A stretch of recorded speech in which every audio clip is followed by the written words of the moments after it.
Football Primetime, brought to you by Taco Bell's new fiery Doritos Locos Taco. Live Más. Heineken. Open your world. Enjoy responsibly. And Jack Link's Jerky. Feed your wild side. That is some all-day pork shoulder getting ready for kickoff here on Friday night. An old Southwest Conference matchup between Texas Tech and SMU on the campus of SMU, where George W. Bush's presidential library. George and Laura here for the opening coin toss of the 2013 season, the 43rd president of the United States. Also on the field is our Allison Williams. Hey there, Carter. True freshman walk-on Baker Mayfield able to earn the starting job at quarterback despite very limited time in this Texas Tech offense. But Coach Cliff Kingsbury says that since he arrived on campus in July, he has exceeded expectation. And he expects he was able to pick up the offense relatively quickly because it's very similar to what he ran in high school. And he also said while he is young, he is fearless, loves his ability to extend plays, and he thinks that tonight he'll probably play with a bit of a chip on his shoulder. Despite tremendous success in high school, he was not heavily recruited in Texas, and he said that tonight he hopes he can show all those college coaches just what they're missing out on. Both of our starting quarterbacks tonight, Garrett Gilbert and Baker Mayfield, played at Lake Travis High School outside of Austin, where the offense is similar to the air raid, but what's the biggest difference? Well, I think it'll help him as far as terminology, schemes out there, pattern recognition, but I think the biggest challenge for Baker Mayfield will be adjusting to defenses at this level. There'll be more disguises, more blitzes coming from different directions. That's what I'll be watching, because I know he's going to know where to go with the football. It's just reacting to the defenses and being able to make good decisions with the football under some duress. Michael Brewer there in the hat was the guy who was supposed to be the starting quarterback for Texas Tech this year, but he was injured. So you actually have 4 former Lake Travis High School Cavaliers in this game, just the quarterbacks. It was Gilbert, Colin Lagasse, who's now a wide receiver for SMU, and then the 2 for Texas Tech, Michael Brewer and Baker Mayfield, who gets the start tonight. And there is the last-minute instructions from Michael Brewer, the sophomore who was supposed to be Tech's starting quarterback this year, but because of a back injury that kept him out for almost all the fall camp, Baker Mayfield enters the picture, beats out Davis Webb, and starts as a true freshman on a warm and muggy night in Dallas, Texas. Triple digits. It'll be something to watch for, too, with these teams, because both these teams like to throw it, and they like to throw it a lot. So we could have a shootout. We could see a lot of plays. The defensive guys, I want to watch the secondary. They're going to be running a lot. It could be a battle of endurance to see who's the last man standing. I mean, there's going to be guys, we saw it last night in the big game, the South Carolina, North Carolina games, guys with cramps. It's just, you've got to be ready to take on this biggest challenge. You've worked the entire offseason for this point. Now it's time just to go get it done. You talked about throwing it around a little bit on both sides. I think June Jones would agree with you. We had a great chat with him and his new offensive coordinator, Hal Mumme, yesterday. Asked him, all right, step 1, why is passing better than running? June said, it's just more fun. I could have sat down with these guys and talked for a week straight about the passing game. They have a wealth of information. I would love to be a little fly on the wall when they're in there scheming for games, just coming up with different pass routes, different plays, figuring out weaknesses and defenses. And they, like you said, Carter, they are not afraid to throw it often. Collaborators for decades, Hal Mumme and June Jones, and now for the first time they merge in 2013 with SMU. Texas Tech won the opening toss, and the Red Raiders will receive.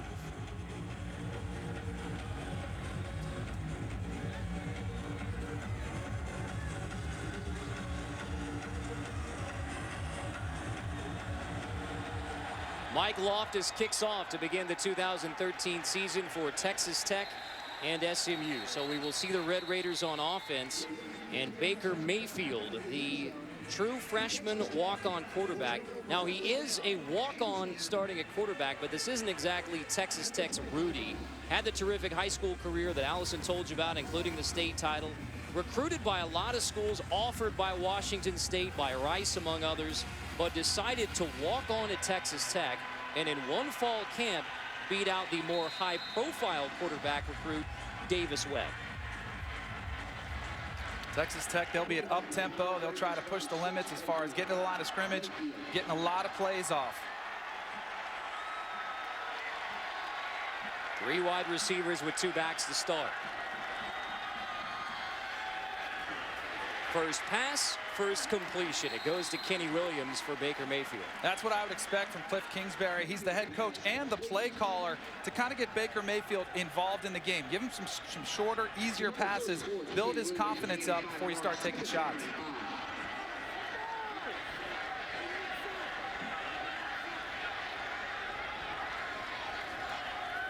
Handoff. It's Kenny Williams who gets it on second down to bring up third down and short for Cliff Kingsbury, the 34-year-old head coach of the Texas Tech Red Raiders after a record-setting career as a Texas Tech quarterback.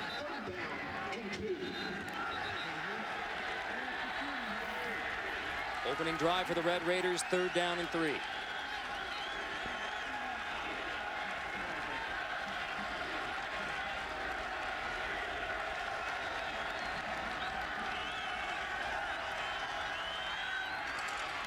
Complete for a Texas Tech first down.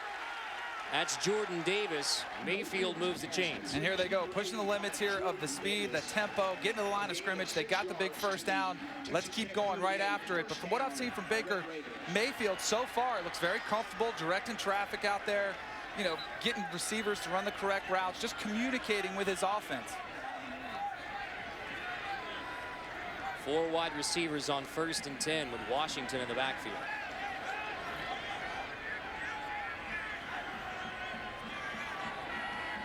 Empty it out for 1st and 10. Mayfield on the draw. A chance to look at our impact players. Brought to you by Longhorn Steakhouse. For Texas Tech, Jay Samaro, you will not see him in the first half due to a suspension from being tossed out of his bowl game last season. But the second half, wait for him to make an immediate impact. Then when they do run the football, number 34, Kenny Williams is the guy. Screen is incomplete, intended for DeAndre Washington. Again, Carter, if you notice kind of a trend, just shorter passes, you know, high percentage completion rate here for Baker Mayfield. Give him some confidence throws. Help him find a rhythm before you take your shot down the field. 3rd and 6. Mayfield and the Red Raiders converted on their first third down.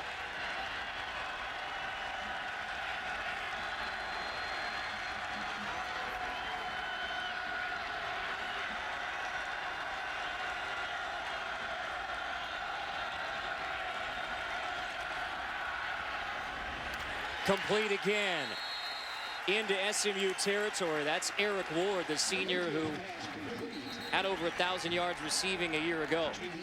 SMU trying to shuttle in some defenders, get some fresh bodies out in the field. We talked about the heat, the impact it could have, trying to get a fresh pass rush.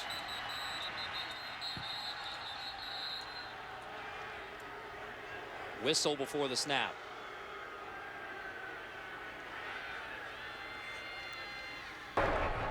There is no foul. SMU substituted and Texas Tech substituted and did not allow SMU a chance to match up.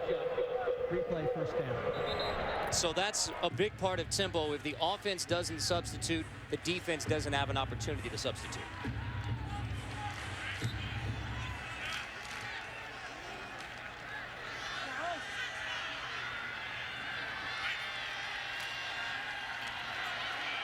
Mayfield again to scramble for about 5 more. There was an element right there to Baker Mayfield's game, why I think he won the starting position over the other freshman, Davis Webb. The ability to make plays with his legs, get outside the pocket.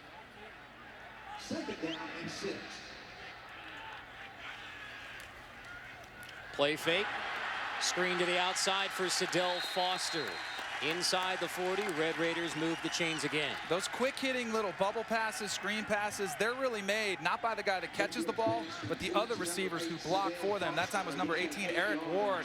Great job picking up the defensive back, allowing that extra yardage after the catch. Opening drive for Texas Tech from the SMU 37. Complete again. That's Jacob Hurla for a minimal gain. I'm a little surprised that SMU defensively is not getting after the true freshman Baker Mayfield at quarterback. They're dialing up some blitzes, trying to confuse him. Basically, they've been rushing 3 guys, dropping 8 into coverage, and Baker Mayfield's having a field day so far. 5 for 6 passing for Mayfield. Here comes some pressure. Mayfield finds an open man in the middle. That's Ward. wrestled down at the 20-yard line, but Eric Ward has Texas Tech to the SMU 20. That's the element we talked about with Baker Mayfield, able to get outside of the pocket. Just a three-man rush, but he senses the pressure inside, escapes outside. Makes a Cardinal sin. You're not supposed to throw back across your body, but if you do that, it's all good. Complete again to Ward. There is a flag on the play on first down. Eric Ward. There's a penalty marker on the field.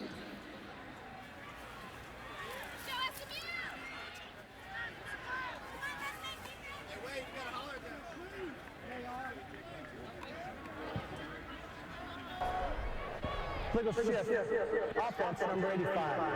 5-yard penalty. Still first down. Moves him outside the red zone officially. Well, Baker Mayfield, the walk-on true freshman quarterback for Texas Tech, has driven the Red Raiders now to the SMU 25. Now can Texas Tech get in the end zone on the opening drive?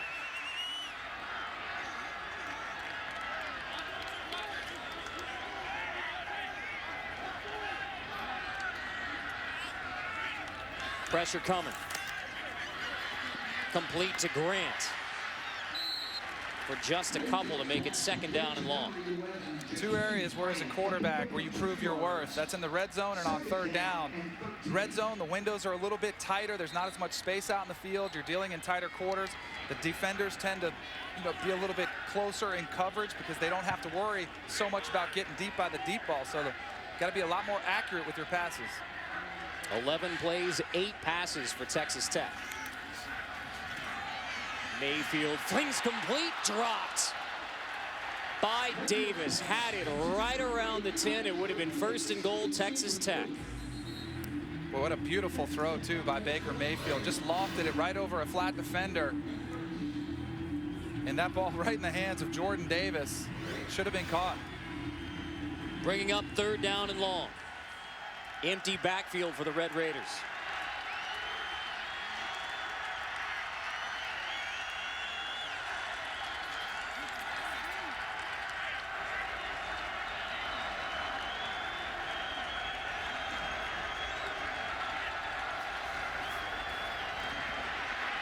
Pressured and dropped back at the 27.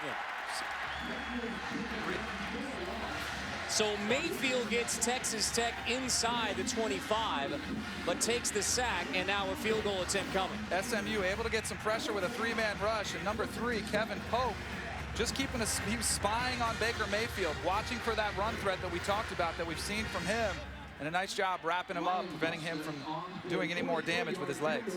Ryan Buston, the junior from Kilgore, on for a 43-yard attempt.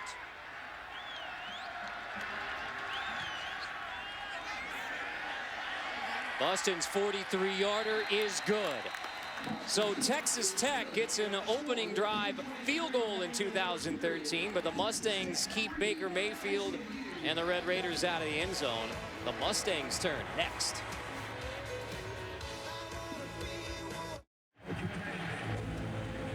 Opening drive field goal for Texas Tech out of the Big 12 versus SMU from the American Athletic Conference. This is members of the old Big East. There is no more Big East football anymore, so some former members of Conference USA, former members of the Big East. This is what the map looks like. The important thing here is that they get the Big East's bid to the BCS this year and only this year. Last year of the BCS. Huge. Carter, just don't quiz me on these teams any point later in the show, okay? Because I don't know if I've got them down yet. I'm still studying them. Well, we know that UConn has some offensive struggles. They got beat by Towson last night. UCF won last night in the opening night. Cedric Lancaster's return to the 18-yard line. And we're trying to it's Cedric Lancaster who returns it there for SMU. So we see the SMU offense here for the American Athletic Conference. So these are two former Southwest Conference schools. SMU has bounced around conference-wise, but now the American Athletic Conference, which means if they win their league, they're going to BCS Bowl. And trust me, that's something that they've heard about the minute they joined this American Athletic Conference, was that opportunity, the opportunity knowing that if you won your conference, you'd get to play in a BCS Bowl.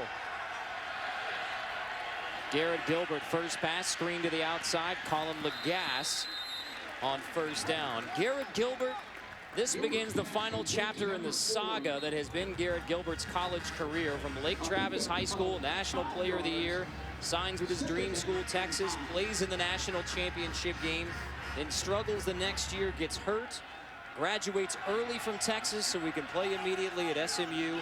Now a fifth-year senior with the SMU Mustangs, Garrett Gilbert. Completes on 2nd and 5, near the first down. So really, Danny, the question is, Garrett Gilbert in a somewhat new offense yet again, what is it going to look like in 2013? I expect a lot from Garrett Gilbert this year. Last year, kind of feeling his way into June Jones, run and shoot. Now he's got Hal Mummy's air raid principles mixed in with that. But this is a quarterback-friendly system where if you make good decisions, you should put up big numbers. 3rd and short.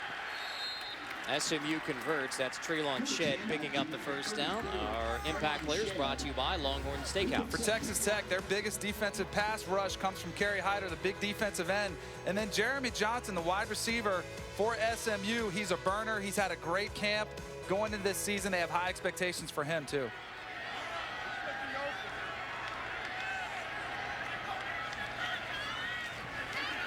Gilbert scrambles away from pressure. Dragged down at the 34. Flag goes in the air. Looks like a horse collar.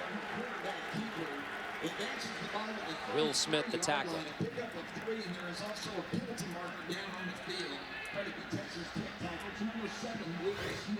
And a horse, there's the back of the jersey right there. Will Smith grabs that, slings him down. You can always kind of tell it's a horse collar. Foul.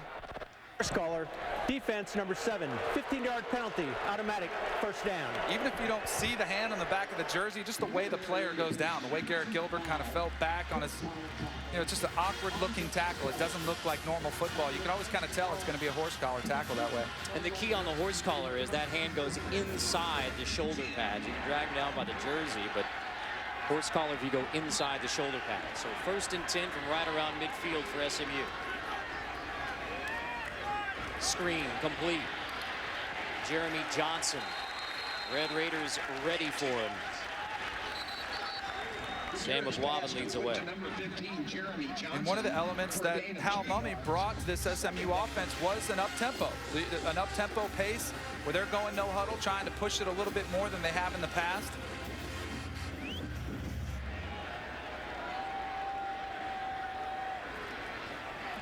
Pressure coming, end around on 2nd down. Across the 45 to near a first down for SMU on the end around. Jabryce Taylor. A beautiful misdirection call there by Hal Mummy. Using the defense's aggression against them. If you can fool a team early while they're thinking, hey, I want to get a big shot on the running back, or I can get this tackle in the backfield, and then you flip it around and go the opposite way, you can pop one for a big gain. On 3rd and short, Gilbert throws to a dragging Derek Thompson, who gets the first nice open field tackle from Trey Porter. You talked about that open field tackle by Trey Porter. If he doesn't make that tackle, there was a lot of room to run. There's some Hal Mummy influence on the run and shoot. Absolutely. Some of the horizontal game, as they call it, just the crossing routes where you flip it out to a guy in man coverage, he breaks one tackle, he can go a long way. Handoff on 1st down, Treylon Shedd, another Texas transfer, the junior from Cayuga, Texas, a 1A school between Taylor and Waco. He racked up incredible numbers in high school and transferred from Texas after he was beat out there by a couple of good backs from the Longhorns. Now in the same backfield with Garrett Gilbert. Shedd is going to exit on 2nd and short. And now here's a flag. A little substitution. Offense, number 34, 12 men in formation. 2nd down.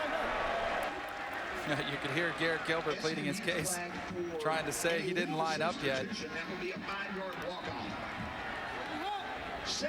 So from 2nd and short, it'll be 2nd down and 6.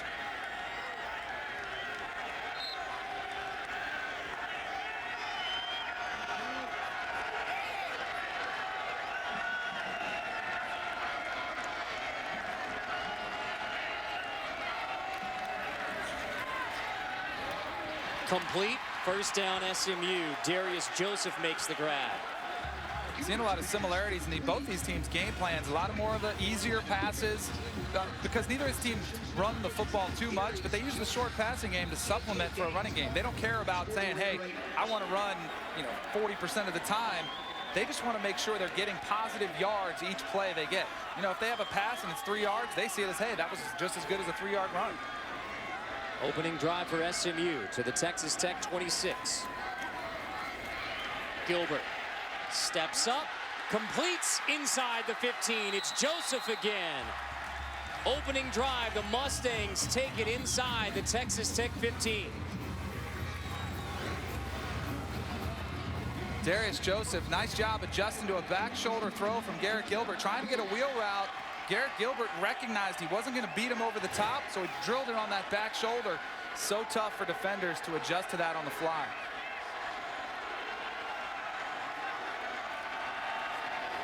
Give is to Shed. Stood up right around the 10.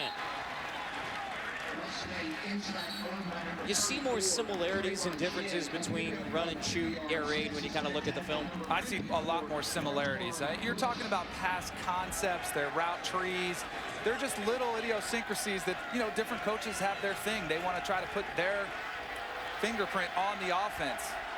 But I tell you, put two guys like Mummy and June Jones together, and it's pretty dangerous. Gilbert, incomplete. Receiver Derek Thompson fell down. So 3rd down and 8 for SMU on the opening drive. The Red Raiders had to settle for a field goal on their first attempt after getting it down into SMU territory. Now can the Mustangs punch it in? Again, this is always the trouble. When you get down in the red zone, the guys aren't playing as soft. Those easy passes, those short, easy completions, they're not as easy. The defenders are buckled up a little bit tighter. SMU struggled in the red zone last year. Shed. Fumble out of bounds. SMU will have it, but it's 4th down. Trey Porter knocked it away from Traylon Shed. SMU trying to sneak a little draw in there in a passing situation. Oh, great tackle by number 5, Trey Porter. Perfect form tackle. Helmet right on the football, knocked it loose. So similar to Texas Tech's opening drive, SMU settling for a field goal attempt. Chase Hover, the senior from Plano West High School, from 27. 27-yarder sneaks in there. So the offense is rolling to start, but it's field goals up there for Texas Tech and SMU. Run and shoot, air raid, field goals to start.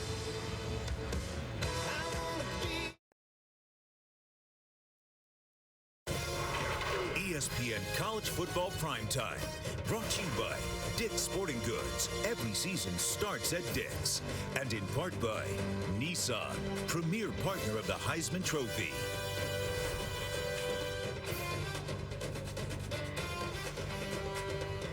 Doak Walker, one of college football's all-time greats, wore number 37, won the Heisman Trophy for SMU. A strong running back tradition here. Of course, Pony Express with Eric Dickerson and Craig James.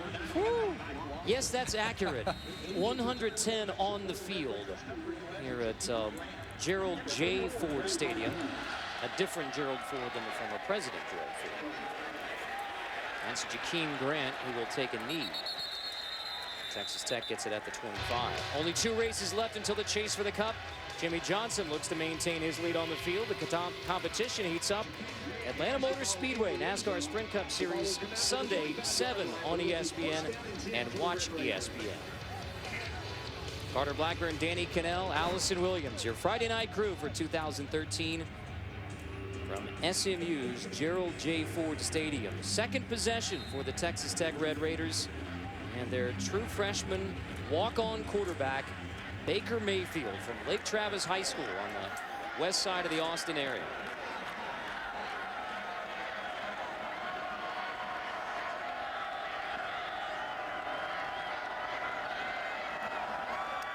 Screen, Kenny Williams. Dropped, he fumbled the football, but Williams recovers right around the 20. Joyner and Sanders get there to knock it free from Williams, who recovers. How about the play by Joyner? Number 5 just basically runs his man. The guy who's trying to block him runs him back into the ball carrier. That's one way to make a stop. Play fake to Williams, incomplete. That's Jakeem Grant. There is a flag down on the field in the backfield. I think it's going to be a late hit on the quarterback. That will bring up 3rd down and 15.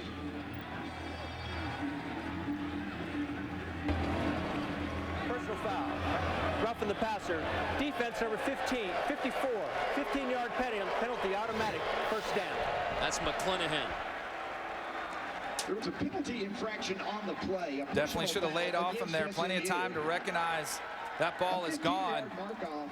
Gives Texas Tech an automatic first down. It's Darian Wright who commits the penalty for SMU. That's the junior nose tackle. At that last play, though, Baker Mayfield showing a little savvy. Pump fake to the outside, try to hit a slant route for a big play. Almost had it. Give is to Kenny Williams.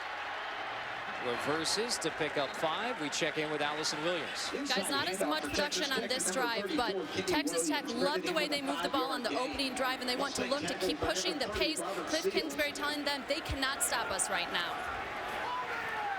Baker Mayfield ridden out of bounds to make it 3rd down and short. Now, remember, Cliff Kingsbury was the offensive coordinator last year at Texas A&M. He also started a freshman quarterback last year. Yes, he did. I can't remember his name, Danny. I haven't even heard it all summer. Yeah, hasn't made any headlines at all. No, gosh, what was that guy's name? He will not start tomorrow for Texas A&M. We know that. This is 3rd down and short.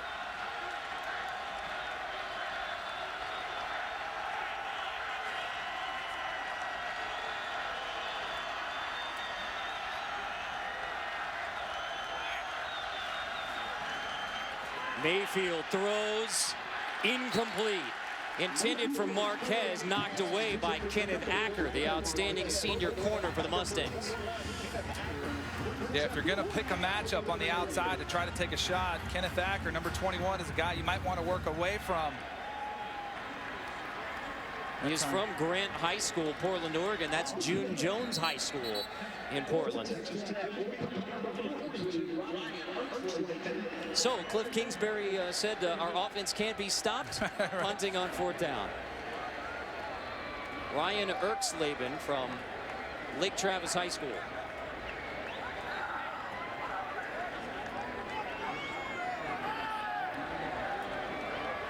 High snap. Good kick. Good coverage, too. Garrett Gilbert gets the football next for SMU. Trying to get it in the end zone on the second Mustang drive. The Mustangs will take over 1st down and 10 at their own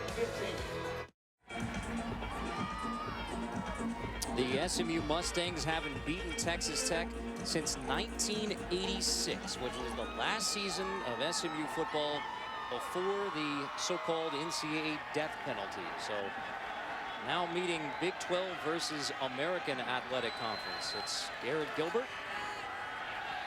Play action on 1st down, throwing, completing on the run. We check in with Chris Carter.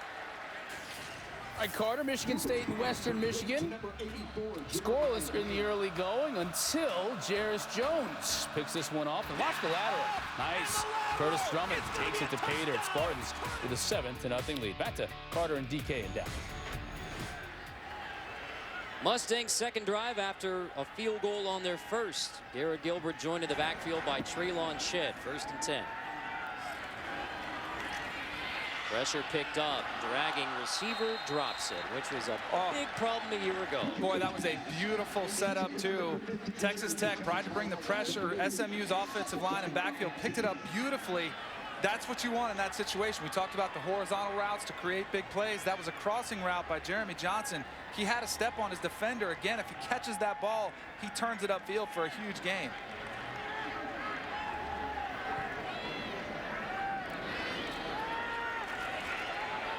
Another dragging route. This time, Jeremy Johnson makes the catch. Go right back to the exact same drag route. I like that philosophy. You know, feed him the rock, get him another chance so he can put that last drop behind him. And we talked to June Jones and Hal Mummy yesterday about that because they struggled with some drops last year. He said, I don't even talk about it with the guys. I don't want them to dwell on it. We're just going to throw them a lot of balls, and eventually they'll start to catch them.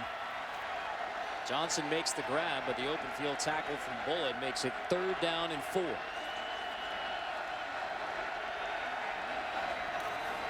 Give is to Shed, and he fumbles the football again. Inside handout to number 34, Traylon Shed. SMU keeps it, but it's 4th down. Traylon Shed just a little bit sloppy with the football at the end of that play. Could have been disastrous, too. Hand over the football. Texas Tech would have had outstanding field position. For the Mustangs, number 99, Mike Loftus.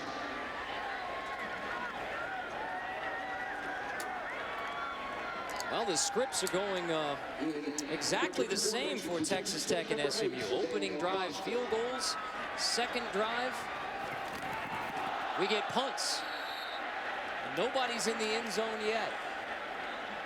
Texas Tech and SMU here on Friday night. Game day is in Clemson. It is Georgia, Clemson tomorrow night. Now, it is August, but it looks like Sadell Foster is cramping up a bit.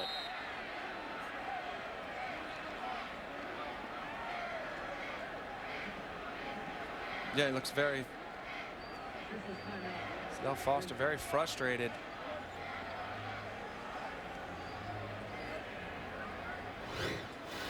Right now, here he is taking the punt.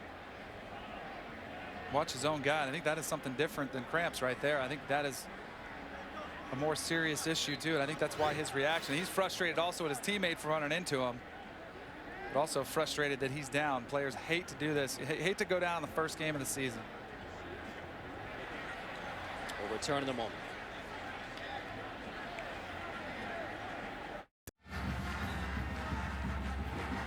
That's Sadell Foster coming off the field for Texas Tech after that collision on the punt return. Here's one more look. He calls for the fair catch, and then his own player gets blocked right into him. Summit Hogue, who gets blocked into him. So Texas Tech, after the punt, takes it 1st down and 10 from the 25. Mayfield completes over the middle. That's Marquez with a good block. Marquez freed up on the outside, gets inside the 40 with a couple of great blocks to spring him across the 40-yard line. Jakeem Grant lays out one of the defenders, a 19-yard pickup. Remember what I told you about those short, easy passes? What makes those go? It's the blocking away. The other receivers on the field. And a couple huge blocks there, setting the tone, Texas Tech. Give to DeAndre Washington, right around the 47. Here's another look at the downfield blocking. Bradley Marquez has the ball. There's one. Here comes another one at the top of your screen right there by number 11, Jakeem Grant at the end of that play. Great. Guys are fighting down the field. You got to like that if you're Cliff Kingsbury, watching guys away from the football. Mayfield throwing incomplete. Out of sync that time, intended for Jordan Davis on one of the first deep shots we've seen from Baker Mayfield. I'm still a little bit surprised that SMU has not dialed up much blitz. Baker Mayfield looks very comfortable in the pocket. He hasn't had a lot of pressure on him. SMU basically rushing 3, dropping 8 into coverage. And Baker Mayfield's just picking them apart to this point. 7 different receivers he's completed passes to.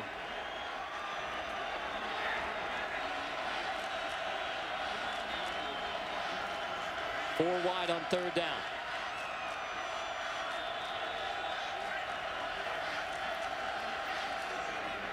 Mayfield completes again. It's Eric Ward who makes the grab, his 3rd catch. And Texas Tech converts on 3rd down. Yet another 3-man rush, and Baker Mayfield spots Eric Ward on the outside. Delivers a bullet right to his receiver. Great throw. Less than a minute remaining in the first quarter. Mayfield rolls away from pressure. Gets out of bounds after picking up 7, maybe 8. You saw Baker Mayfield. He wasn't going outside easy. Flag came late. But I'll tell you what, Baker Mayfield was still attacking that line of scrimmage. He was showing no signs of, hey, I'm going out of bounds, giving yourself up. The officials might have seen it differently.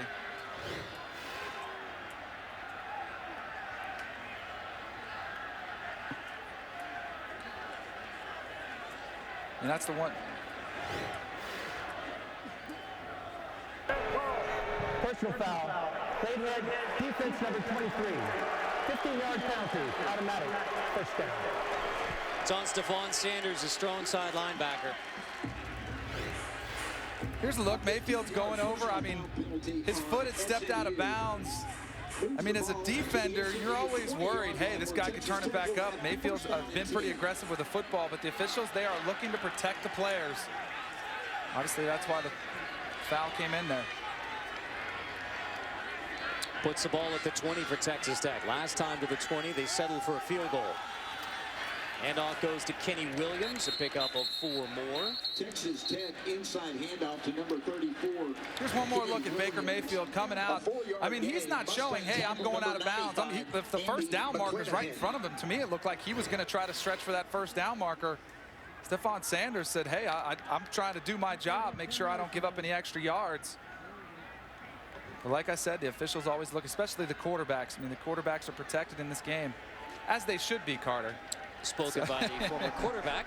Offside. Defense number 8 lined up in the neutral zone. 5-yard penalty. Still second down. Please accept game clock to 20 seconds. A 5-yard offside penalty. 20 seconds and it will roll. First down and 5. All right, Baker Mayfield's been solid in the open field, but when the red zone, when he gets down here, it's a little bit tighter, a little bit tougher. This is where they need to step up and try to punch one in.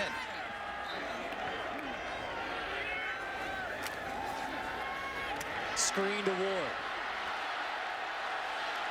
Ward pushing down to the 7-yard line as the clock ticks toward the end of the first quarter. He takes the ball to the SMU 6-yard line. A pickup of 9 yards and a Texas Tech first down. 3-3 at the end of 1. It will be first and goal for Texas Tech. Can Cliff Kingsbury's Red Raiders punch it in to start the second?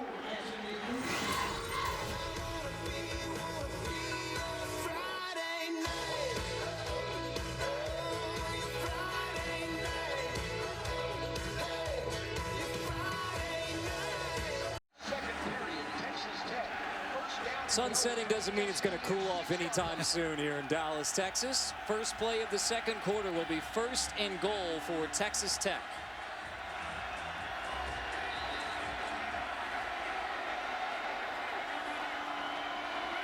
Mustangs pressure up the middle. Mayfield tosses incomplete, intended for Eric Ward. Chris Parks there in coverage, no flag. And for the first time, I've been asking for it for SMU to dial up some pressure. That time they brought the house, opened up an opportunity outside to Eric Ward one-on-one. But just that enough pressure kind of took Mayfield off his game, overthrew it just a little bit. Second and goal, no Jace Amaro available for Texas Tech. So Baker Mayfield stood up at the 1, nearly sneaking into the end zone. It's going to be third down and goal from the 1 for Texas Tech. That time SMU dropping soft into coverage. That was a design quarterback draw by Baker Mayfield, almost able to punch it in, but a nice job SMU coming up for the stop. And this is where typically these teams that like to chuck it around the yard, they struggle getting some of these tough yards sometime. Third and goal from the 1. Mayfield hands off. Williams didn't get there. Zach Wood and Jay Scott lead the charge to make fourth and goal from the 1. And in Cliff Kingsbury's first game as a head coach, he has a big decision early in the second quarter. You know what? He's had an attitude, an aggressive attitude, that, hey, we're going to attack opposing defenses, and this is a great time to make a statement. You've got a young staff, a young quarterback. say you've got a lot of confidence in them, but like I said, it's tough for these teams to get it done on the ground. They're so used to pass blocking. 4th and goal from the 1. Mayfield, bootleg, touchdown. Flag on the play.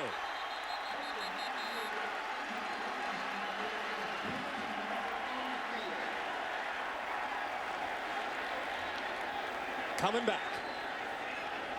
You can tell by Cliff Kingsbury the reaction he had.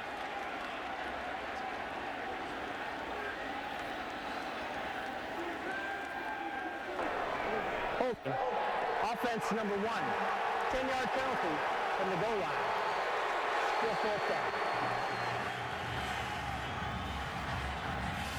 Looked like the hold was on number 18, Eric Ward. Right. Boy, that's going to drive you nuts, too. Right there, caught a little bit of jersey. They see the jersey out like that, an easy call. And that has got to drive you nuts. You saw the frustration on Cliff Kingsbury. You're on the outside. Baker Mayfield probably could have made him miss without that block. So that means another field goal attempt for Texas Tech. That's Ryan Buston on for the field goal. Had 3rd and goal from the 1, couldn't get it in, so now Ryan Buston. 27-yarder. Is good, and Texas Tech has a 6-3 lead. Carter Blackburn, Danny Cannell, Allison Williams here on Friday night. Saturday, Georgia, Clemson. Danny, I've seen you on TV a little bit in the last couple of weeks. I know running my mouth. Some strong opinions, especially about Georgia, Clemson. I do. I really feel like this game has national title implications. For one of these teams, it could really vault them right to the center of that conversation. Georgia behind Aaron Murray, Todd Gurley. They've got some offensive firepower. Biggest question for them is defensively. And you've got Clemson on the flip side.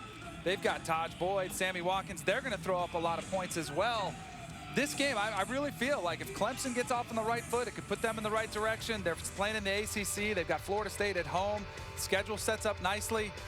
And not only national title implications, but this could kick off Heisman Trophy candidates. Aaron Murray and Taj Boyd, both outstanding quarterbacks in their own right. If they have big games, you're on the national stage, everybody's watching that game. Set you up perfectly for the rest of the season. And Georgia, if Georgia's undefeated on October 1, they will be the new favorites to be the national champions because they're going to go through a heck of a September, Georgia, to get to October. That's Georgia undefeated on October 1. They would have wins over Clemson, South Carolina, and LSU. And I think the question, we're a long way off from that, but if Georgia's undefeated on October 1, can they handle the pressure week in, week out in order to get to January? Lancaster fields it for SMU. He's dropped right around the 16. A chance for us to check out Friday Focus as the teams get ready for Saturday. LSU on the road against TCU, just down the road in Arlington. Purdue had a stopover in Cincinnati, rather a stopover in Indianapolis on their way to play Cincinnati. The Yellow Jackets open up with Elon, and then Nebraska and Wyoming. The 18th ranked Huskers opening up with the Cowboys. Hashtag Friday Focus to check out the pictures and teams and coaches and sports information folks from around the country. Hashtag Friday Focus. We'll show your teams getting ready for Saturday.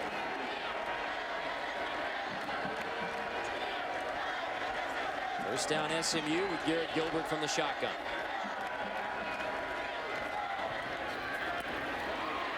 Complete. That's Keenan Holman ridden out of bounds.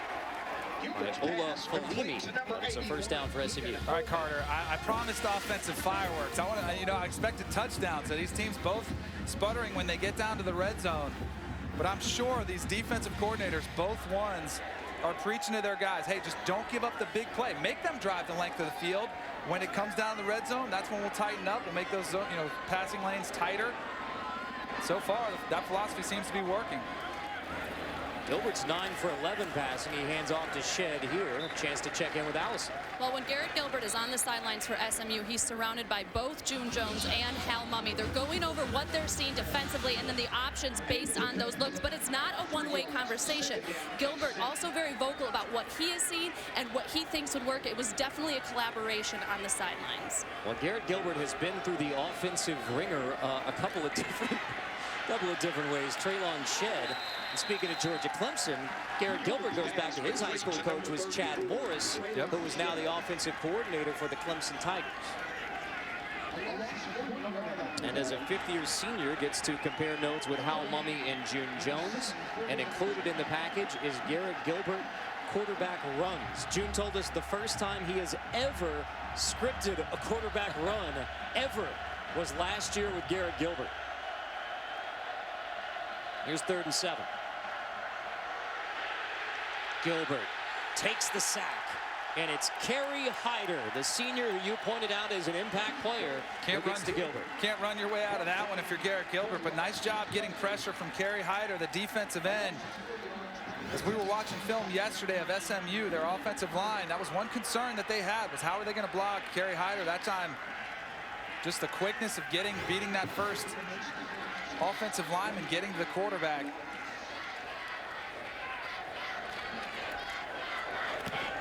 Well, the offensive fireworks have not shown up yet. Good punt inside the 15. To the 28-yard line for Texas Tech. There is a flag down on the play. The SMU punt travels 56 yards. An 18-yard return to the 28-yard line of Texas Tech, but there is a penalty marker on the field.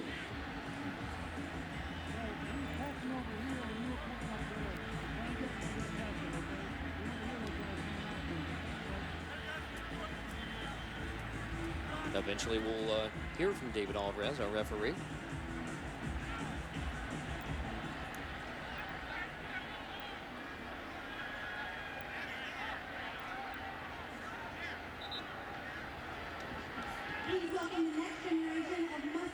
It's everybody's first game. You know, the players are working out the kinks, so are the officials. Got a substitution infraction. That's going to be the call from David Alvarez. Substitution infraction.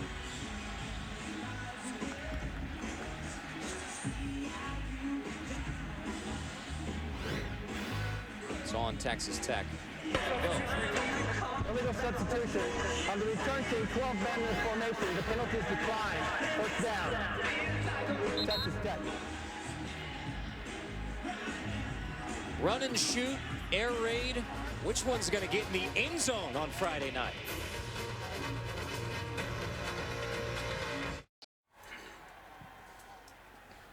Dick's Sporting Goods kickoff week continues. Saturday night doubleheader. Alabama versus Virginia Tech, then LSU, TCU.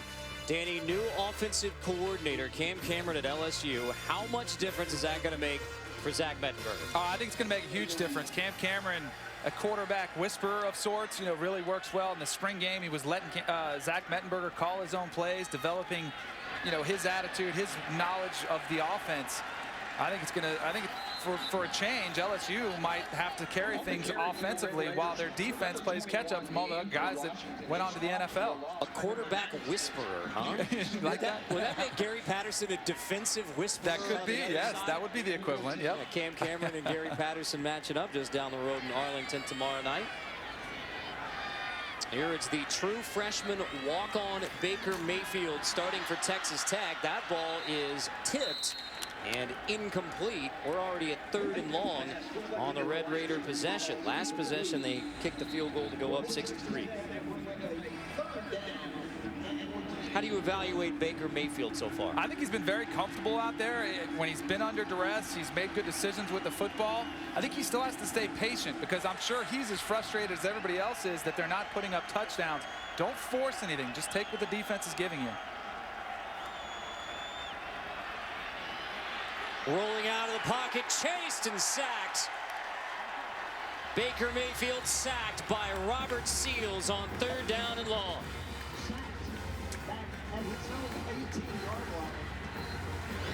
Good pressure by SMU defensively. Just bring in one extra guy there. Robert Seals, number 30, chased down Baker Mayfield from the backside. Had no idea that pressure was coming from there. In punt formation for the Red Raiders. So a 3 and out for Texas Tech. Erxleben back out to punt. For the Mustangs, Cedric Lancaster. Cedric Lancaster back.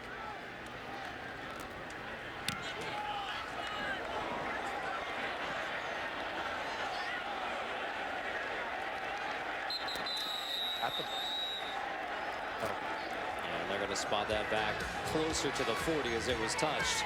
And we ask again, is it going to be the Red Raiders or the Mustangs first in the end zone? SMU's chance next.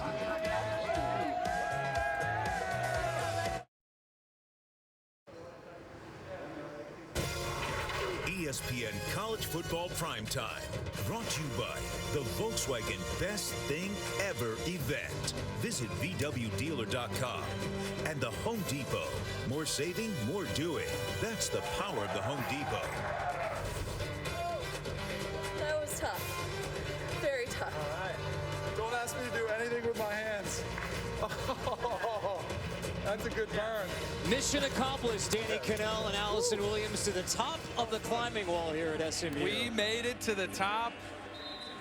Great job by the SMU students who actually run that rock wall. They teach the class, and they made sure we were safe, too. Our lives were in their hands. Well done. I was having a sandwich. You guys were working.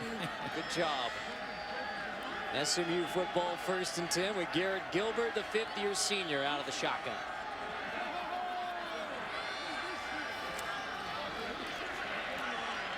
Designed to run. Dropped for a loss. We checked with Chris Cotter. It's Florida Atlantic and the U on the U right now. And here's All-American Duke Johnson. He's added 10 pounds of muscle here in the offseason. And look at the speed. 53 yards. He has 168 total yards already. It's 10-3. Miami on top.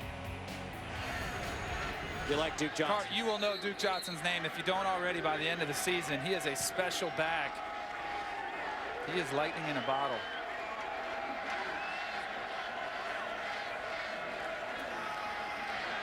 Shed dropped for a loss, bringing up 3rd down and long. All right, now June Jones and Hal Mummy said they don't want to run the ball. That was 2 runs in a row. One from the quarterback there at that time to Shed, the running back.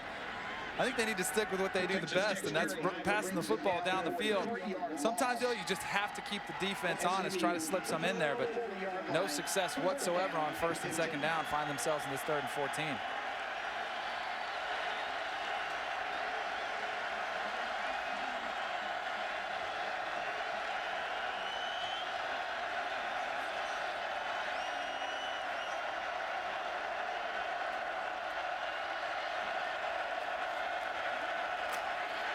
Gilbert pressured, incomplete to the check down.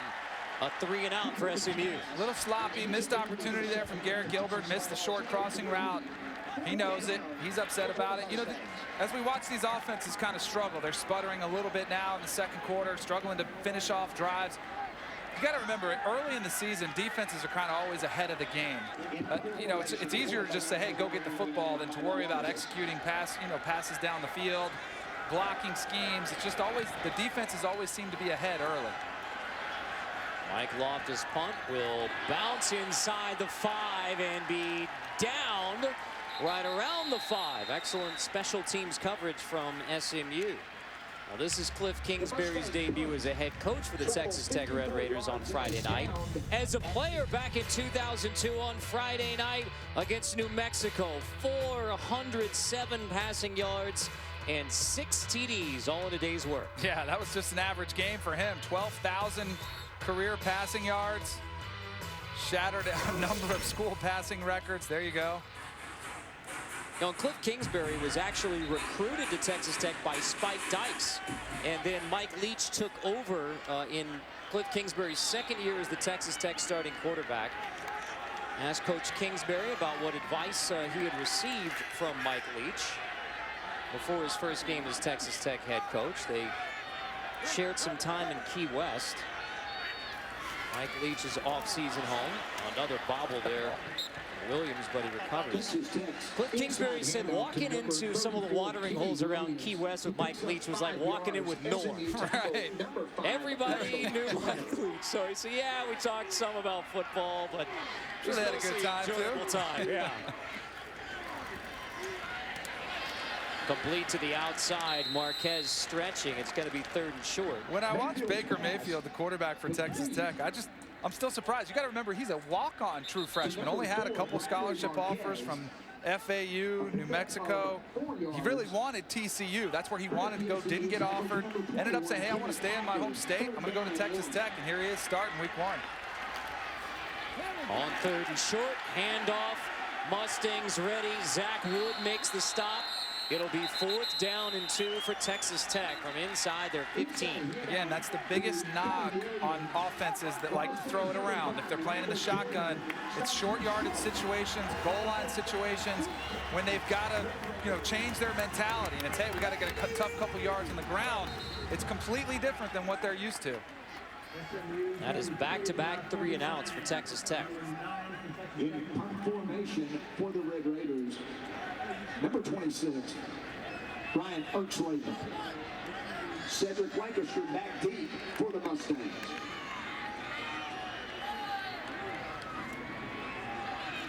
Erxlaven hits it at the 5. Lancaster backed all the way up to the 31. Now Lancaster dragged down at the 38. SMU gets the football. I didn't think we'd have a field position game here. Punting and field goals, that's what you think of when you got Texas Tech and SMU, right?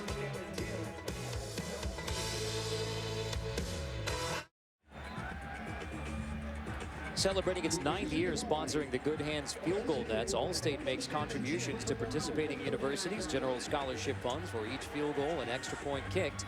To date, Allstate has contributed more than $3 million in scholarship monies. Carter Blackburn, Danny Cannell, Allison Williams, your Friday night crew for 2013 from Dallas, Texas. SMU football, Garrett Gilbert looks long on first down, and it is caught inside the 20-yard line by Jeremy Johnson. Gilbert and the Mustangs finally hit a big one. Great pass protection up front. Garrett Gilbert just buying a little space to work the ball down the field. And Jeremy Johnson, one of our impact players, beautiful catch down the field. So finally, we've got a big play, a big offensive play. The biggest question remains, can they finish a drive? Neither team has been able to do so yet. 51-yard pickup. Gilbert to Jeremy Johnson. Gilbert sacked back at the 17. Will Smith comes flying in to drop Gilbert at the 17. For a loss of 6 yards back to the 16-yard line. Credit to Texas. Weak side linebacker Will Smith, number 7, right in your screen. See the right guard, number 75. Just saw him coming right by. Gave him one of those old lays. Fresh. Not sure that was his pickup or not, but at that point, if you see a guy coming unblocked, at least give him an arm. Slow him down. This is 2nd and goal. Ball spotted at the 16. Gilbert pressured from behind again. Steps up, but sacked again. This time it's Terrence Bullock. Back-to-back sacks by the Red Raiders, forcing 3rd and goal from all the way out at the 17. That was a little different situation there. A coverage sack. Garrett Gilbert trying to work his way, trying to find a receiver. Tried to gain some yards with his legs, and Terrence Bullock, the 5th-year senior for Texas Tech, coming up with back-to-back big defensive plays for the Red Raiders. Timeout SMU. Just when the Mustang offense appeared to be clicking, they throw it in reverse once they get down to 1st and goal from the 10. Back-to-back sacks. Here's what I was talking about, the coverage sack, Garrett Gilbert. In this offense, too, it's built around getting the ball out of your hands. So he's sitting, looking around saying, I don't have anything. You either got to throw it away, do something there. You're hanging on the ball too long. Friday night, Texas Tech and SMU. Saturday, a full day on the ESPN networks, including 1 Eastern, Rice versus Texas A&M. Johnny Manziel will sit the first half, play the second. I spent some I'm time. going to tune in about 2:30. Yeah. I spent some time in the film room last week with Johnny Manziel, Jake Spavital, the quarterback coach at Texas A&M. I think when Johnny Manziel gets back on the field, he's going to remind all of college football why he was the Heisman Trophy winner. Cliff Kingsbury talked about the steps that he expects to see from Johnny Manziel in the sophomore year. You know, as much as we've been talking about all the offseason things off the field, he has been putting in the time, working out, going through the spring practice, working out with quarterback gurus. I expect him to play the same, but I want to see how defenses have adjusted to him as well. His former offensive coordinator now on the Tech sideline. 3rd and goal, pass incomplete. Traylon Shed, the intended receiver. SMU, after a 51-yard pass play, had 1st and goal, and now a field goal attempt. It went the wrong direction. A couple nice defensive plays by the Red Raiders there, and then a drop pass by Traylon Shed out of the backfield. Probably wouldn't have got them down, wouldn't have been able to get in the end zone anyway. So yet another field goal attempt. Number 42, Chase Homer on the attempt. And a field goal, 24 yards. This is from 34, Hover, the senior from Plano West High School. Pushes the 34-yarder through, and we are tied at 6.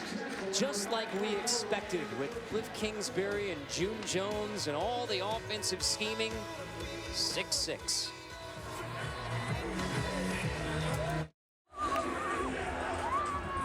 Welcome back to Dallas. We are tied up at 6 apiece between SMU and Texas Tech. The Red Raiders defense coming up with a big stop to hold SMU to a field goal, and that seemed to light a bit of a spark for true freshman quarterback Baker Mayfield. He's been pretty calm, pretty reserved on the sideline throughout the game, but after his defense came up big, he started jumping around, rallying the guys, tell him, let's go, put an end zone on the board before we get out of this half. Guys, back up to you. And it will be Baker Mayfield and the Red Raiders getting the football after this kickoff. A game-tying field goal in the last possession for SMU. Here's Jakeem Grant, dangerous return man for Texas Tech. Grant tripped up around the 20. We check in with Chris Cotter.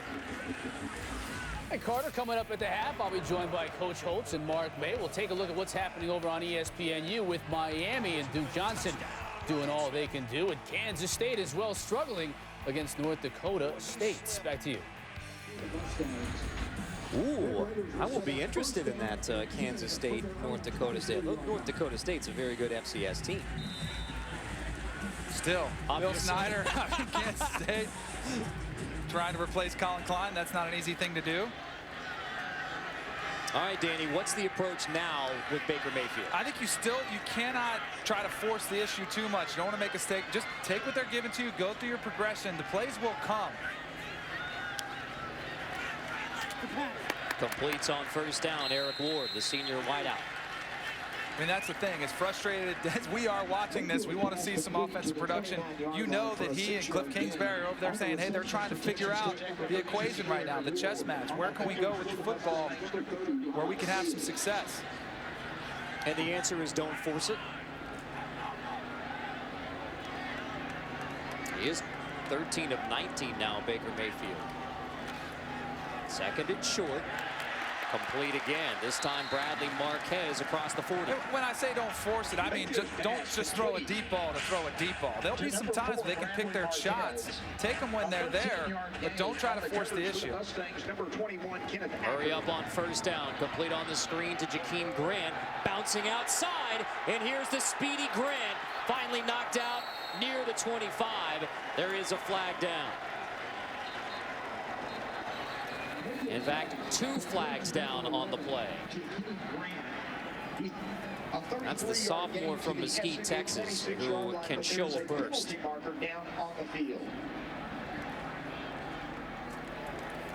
Great run, unfortunately. Watch number 18.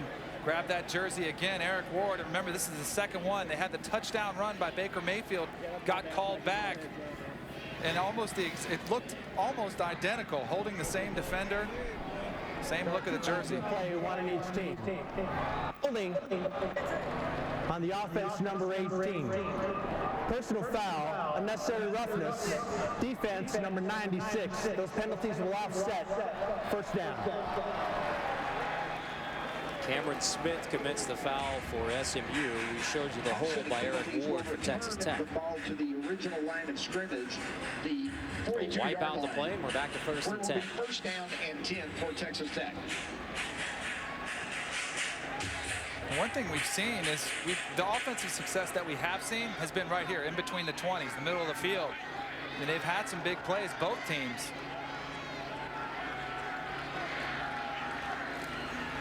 Screen again, right back to Jakeem Grant, but it's incomplete.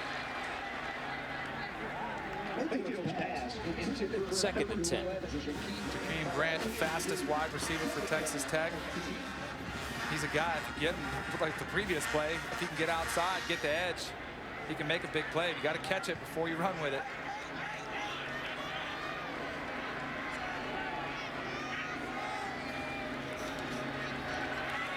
Mayfield down the seam, nearly picked. All right, Carter. Remember what I said? Don't force the issue. If it's there, you can take it. But that time, triple coverage, trying to work a post down the middle of the field. There's an SMU player down. That's Randall Joyner down after Hayden Greenbauer knocked it away incomplete.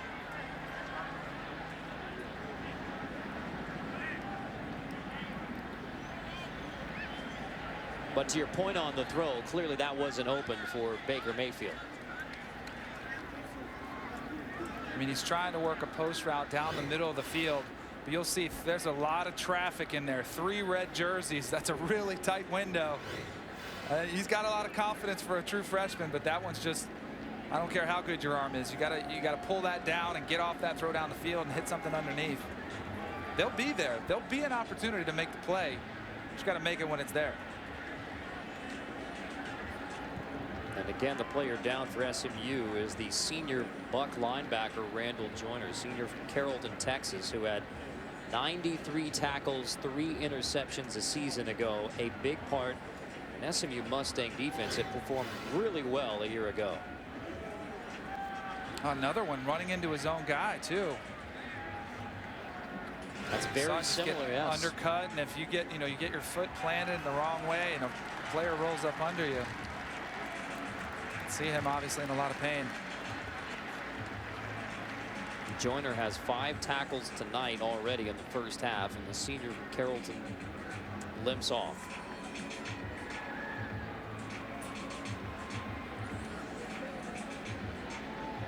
Saw Sadell Foster from Texas Tech leave the game earlier on a similar play.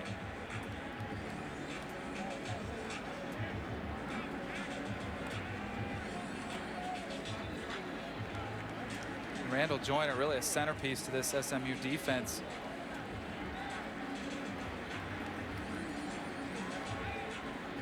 And that was the one concern for both coaches, was talking about depth issues. They were anticipating Heat having to go to the second team. Now we're starting to see some injuries. We're having to see some backups step up. That's Brandon Henderson into the game now, backing up Randall Joyner. Henderson, a senior from Abilene. Back to play on 3rd and 10.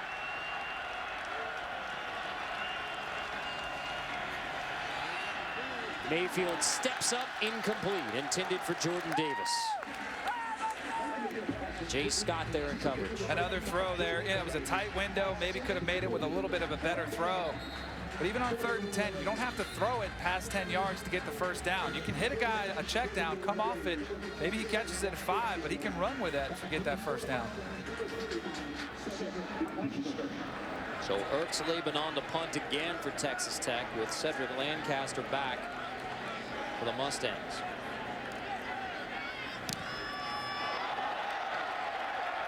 Side of the foot, out of bounds right around the 35. We check with Chris Carter.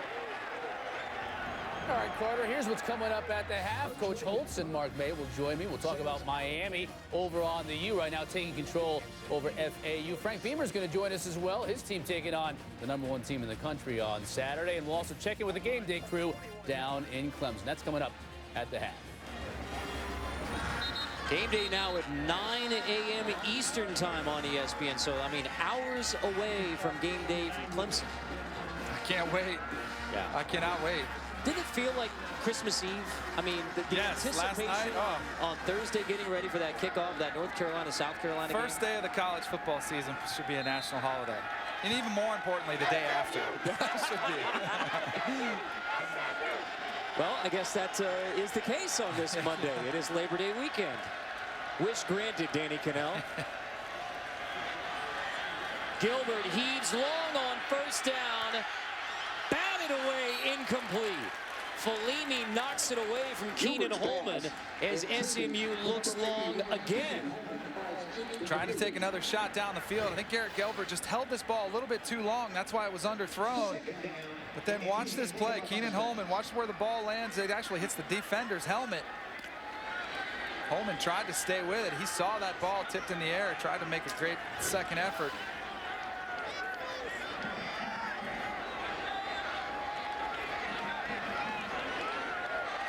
Gilbert now 11 for 16. Pressure coming. Gilbert sacked at the 26. Robertson and Aguavin get there.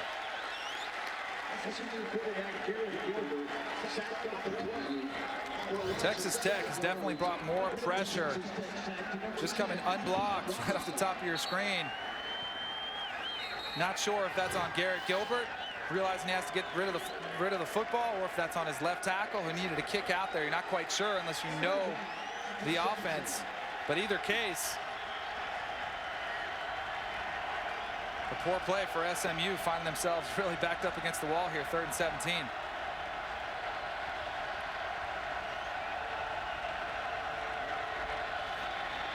Draw for Garrett Gilbert on 3rd and 17, and he takes a pop right at the 37, the original line of scrimmage. 4th down here, 3 minutes. Texas Tech is going to get the football with ample enough time. Plenty of time. In fact, timeout. Stopping the clock at 3 minutes. Well, we mentioned that game day begins 9 a.m. Eastern time, 4 hours. So Saturday morning at 9 a.m. Manziel Madness. Wright Thompson on Johnny Football. They may be calling him Johnny Aggie this year. Nick Saban live, getting ready for Virginia Tech. A celebrity guest picker, and Scott Van Pelt takes a trip to Death Valley to try and be convinced that this is the year for Clemson. Our Friday focus as the game day crew gets ready from Clemson, South Carolina. I've tried to convince Van Pelt. He doesn't listen to me, though. I've tried to get him to buy into Clemson. And what's the response? We'll see what Coach Corso has headset-wise. There's Desmond Howard and Samantha Ponder as game day gets ready. 9 a.m. Eastern time tomorrow on ESPN. 4th down. This is Jacobson back to receive it. Fair catch right around the 27. And that is Randall Joyner coming off for SMU. So what's Pollock's response when you try? No, Van Pelt. Van Pelt. Okay. Well, and he went there to, he's going to do a spectacular piece for his bald man on campus, I'm sure. But like a lot of people, he wants to see Clemson prove that they can go the length of a season and play well, because they've had spurts where they can play and they put up big points, but then they have a setback, and that's the question for Clemson this season. Can they avoid that hiccup in the middle of their schedule or in week 1? What's the answer? I'm buying into them this year. I like Clemson. There's a lot to like. Chad Morris, the offensive coordinator, former head coach at Lake Travis High School. That's where Baker Mayfield and Garrett Gilbert played their high school ball. Mayfield completes. Nice grab by Jordan Davis. Well, the advantage this team has behind Baker Mayfield is they don't even have to run a 2-minute drill. They just run their normal offense at this up-tempo pace. Texas Tech used the timeout before the punt. Stop the clock. 2 timeouts remaining. It's 3rd down already after the completion to Ward. The one thing you've noticed, and both these defenses doing a pretty good job of these open field tackles on these shorter passes. That's Jay Scott on the stop there. That's not easy to go against some of these wide receivers in open space.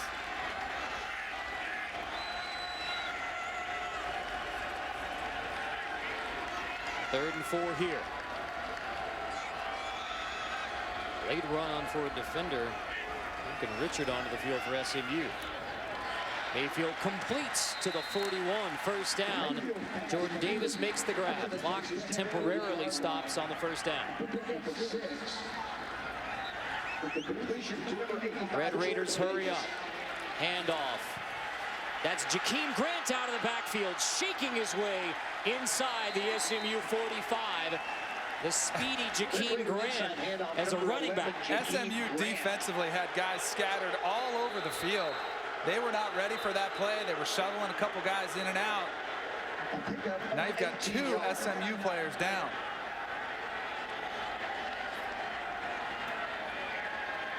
Jay Scott and Jakeem Graham both come out of the game. Darian Wright is also down for SMU.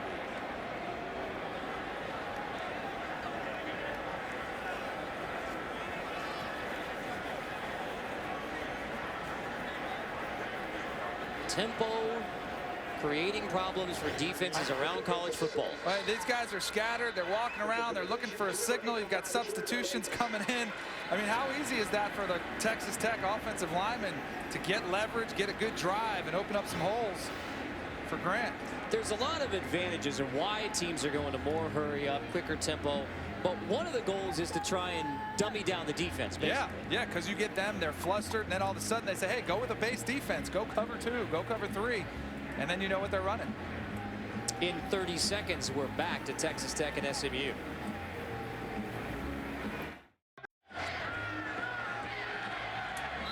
After the players walk off the field for SMU, which forced a stoppage in the game, we're back to first down and 10 for Texas Tech. From the 42. Clock rolling on, ready for play.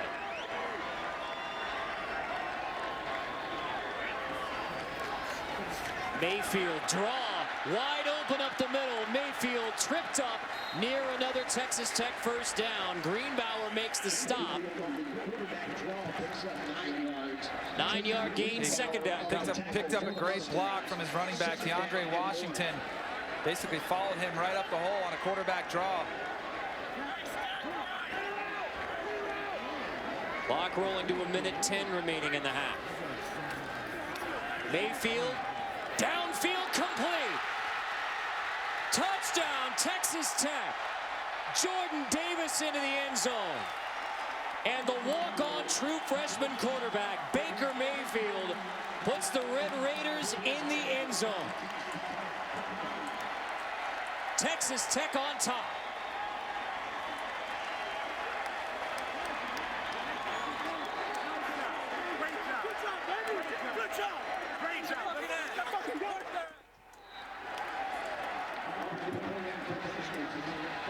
First career touchdown pass for Baker Mayfield.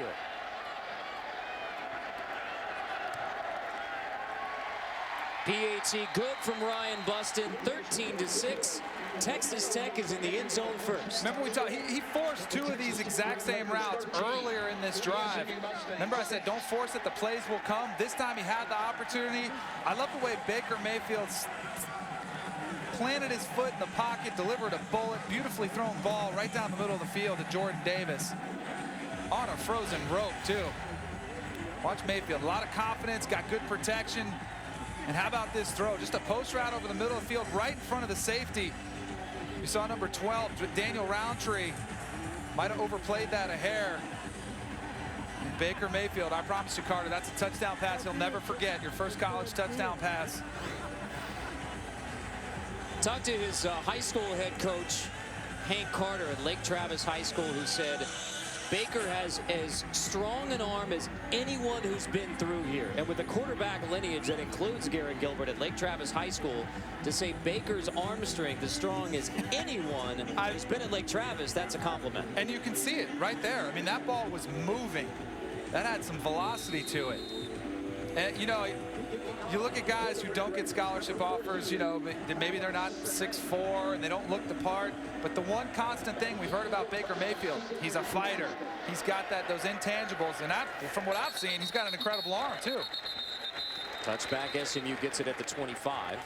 And by the way, Lake Travis High School tonight has a game against Converse Judson, a big-time matchup in Texas high school football. Mark Smith is the head coach at Converse Judson, who was the head coach at Kerrville Tivy when he had a quarterback named Johnny Manziel. See, it all comes back to Johnny Manziel.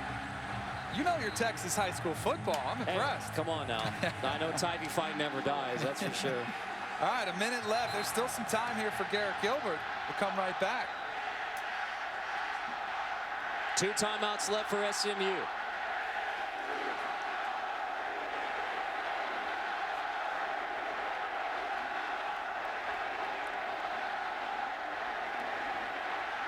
Gilbert dances around the pocket and completes. Johnson gets out of bounds. 54 seconds showing on the clock for the Mustangs. Plenty of time, got 2 timeouts. Nice job of the wide receiver working the sideline, knowing to get out of bounds, stop the clock. And when you talk about 2-minute offense, that's the genesis for the air raid. It's the genesis for the hurry up, no huddle that Gus Malzahn now running at Auburn. Basically, this offense all the time.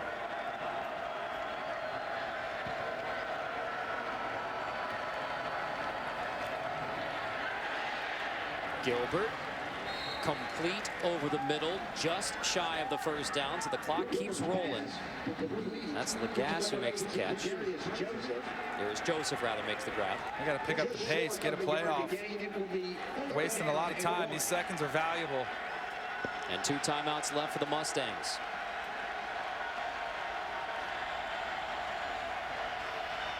Check down.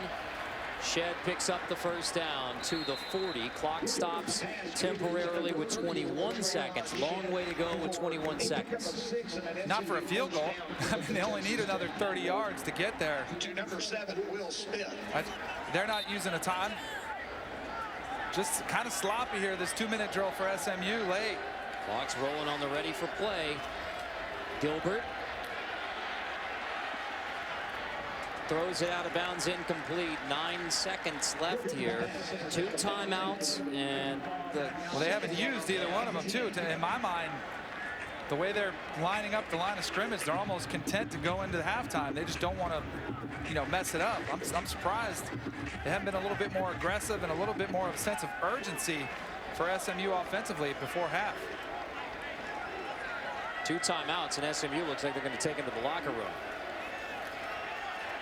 Gilbert steps up, completes. Better get out of bounds in a hurry. Well, remember those valuable seconds? Yep. You're going to run out of time here because you didn't call a timeout earlier, because now they're knocking on the door of field goal range. They're not even have time to run another play. They might get one more shot at it. But they could have had another play here. You know what I'm saying, Carter? They could have gotten some more yards and had a more manageable field goal attempt. This is 51 for Chase Hover. His career long is 52. He had a 48-yarder in the bowl win at the end of last year for SMU over Fresno State, Sheraton Hawaii Bowl. So he has a strong leg, the senior from Plano West High School, and now a timeout by SMU. So before the 51-yard attempt, a timeout used by SMU. But Danny, you pointed out exactly at the time, not only timeouts, but just getting to the line and having that play called, especially when this is their base offense. Right. I mean, when I saw them take the field at minute 1 when they started this drive, I'm thinking they got 2 timeouts. They can easily get down to, at least have a shot at the end zone or a very manageable field goal. And yet there was just kind of a lackadaisical attitude out there on behalf of Garrett Gilbert and the entire SMU offense. Now, they make this field goal, it's probably a moot point anyway, but still, I thought they could have had a better attempted field goal, a closer one. Chase Hover from 51, and Chase Hover's 51-yarder is good to close out the half. So timeouts or not, he knows what he's doing. He knows his kicker. A 51-yard field goal by Chase Hover to close it out. Only 1 touchdown in the first half. It goes to Texas Tech, but Hover makes it a 13-9 game with a 51-yarder. Here's Allison Williams with Cliff Kingsbury. Thank you, guys. Coach, how would you assess Baker Mayfield's first half of college football? He's competed really well. He stepped in there, made some big throws. A couple of 3rd and shorts we didn't convert, but he's moved the ball well. What does that touchdown do for his confidence in the second half? That was big. He missed that throw earlier, came back and made it that time, so hopefully he keeps progressing. Thanks, Coach. Thanks a lot. Carter? Halftime of Cliff Kingsbury's first game as a head coach, and his team leads it 13-9 as Hover's 51-yarder is good by that much. We send you now to Chris Cotter.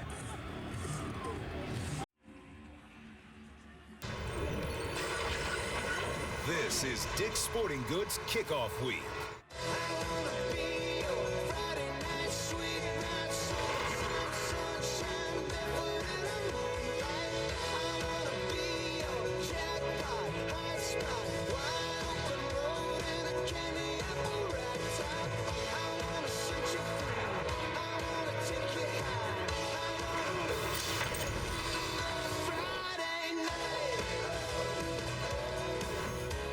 ESPN College Football prime time on Friday night, part of Dick's Sporting Goods kickoff week. June Jones and the SMU Mustangs against Cliff Kingsbury in his first game as Texas Tech head coach.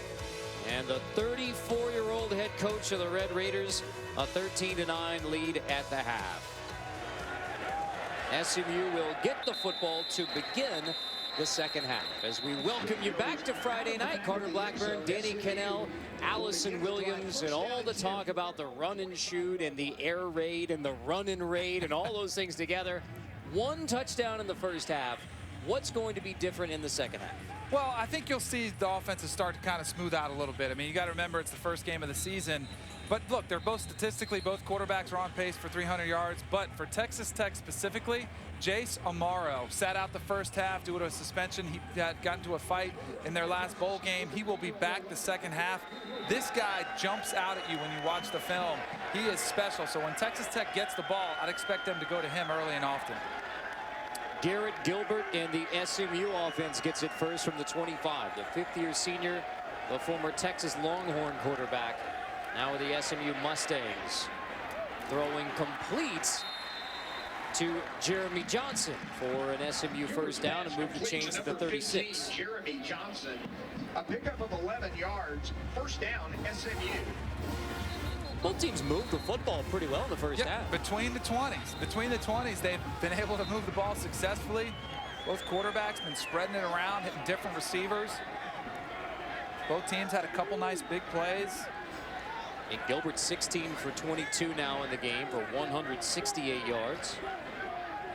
The game clock to 14:55.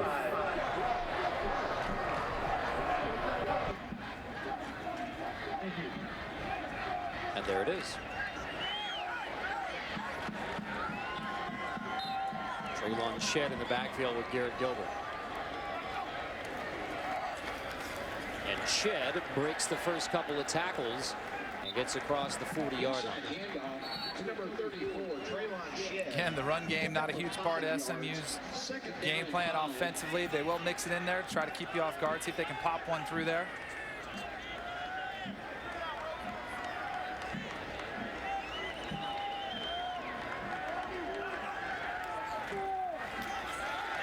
Pressure on 2nd and 5. Gilbert escapes and has another SMU first down. A chance for us to check with Allison Williams. Well, guys, I talked to June Jones at the half about what wasn't clicking offensively, and he said that Garrett Gilbert and the receivers just looked rattled. They weren't doing the simple things of throwing and catching the ball. He said in the second half, Gilbert has to do a better job of being more consistent and going through his progressions. It's pitch and catch, right, Danny? That's all it is. Simple, right? Simple. Well, that was one of the things Garrett Gilbert, when we talked to him yesterday, said he liked about Hal Mummy. He did simplify the coaching process. Say, hey, if you see a guy, hit him.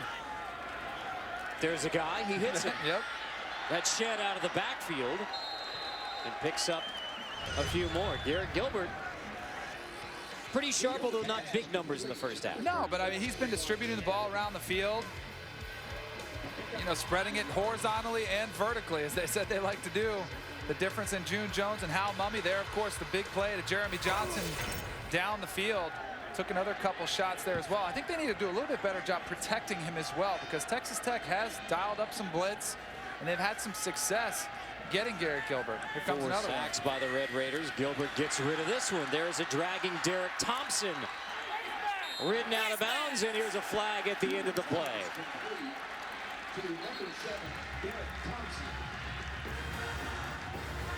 On Falimi.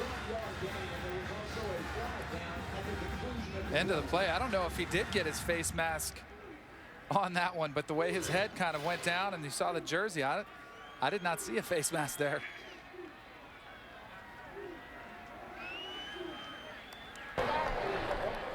Personal foul, face mask, defense number 24, 15-yard penalty, automatic, first down. Here's one more look. Now there it is on the other side. Yeah, from the other side you could see that.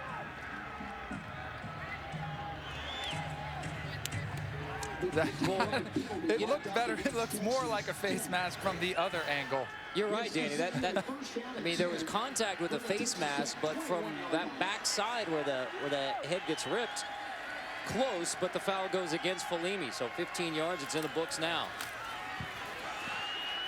And this is Shed, who is ridden down right around the 18, and here's another flag. It's on Aguavin. Number 34, Traylon Shed.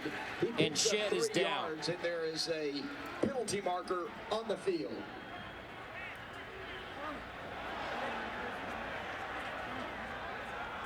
Credit the Texas Tech tackle to number 13, Sam Edwin. And this is why there's a rule against a horse collar. Case in point. And you could literally hear Traylon Shed yelling in agony. Traylon Shed, who spent 2 years at Texas after a terrific high school career in Cayuga, Texas. First year as a Mustang.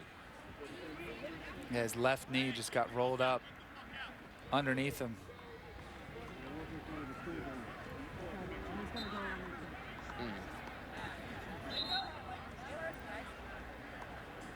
As Traylon Shed is tended to, we will step aside.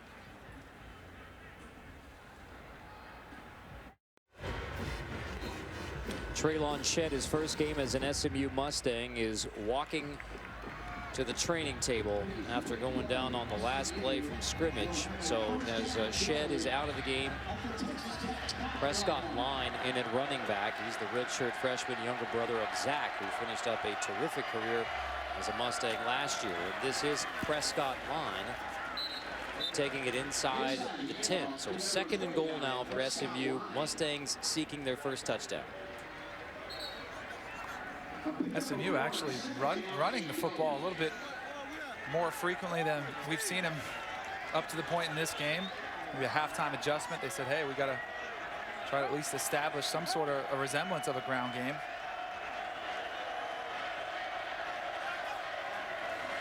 Line gets it again. Prescott Line pushes to right around the 3. It's going to be 3rd and goal for SMU from inside the 5. Now we saw Texas Tech early in the game when they got down in here, goal line territory, where they struggled. They went to a short yardage, goal line unit where they brought in some big bodies, kind of got the formation down a little bit smaller. Let's see if SMU tries to spread them out. Now they're going with a more typical goal line formation here as well.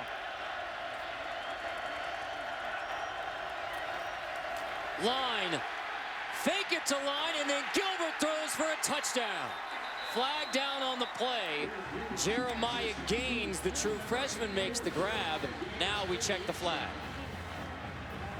There is a penalty marker on the field.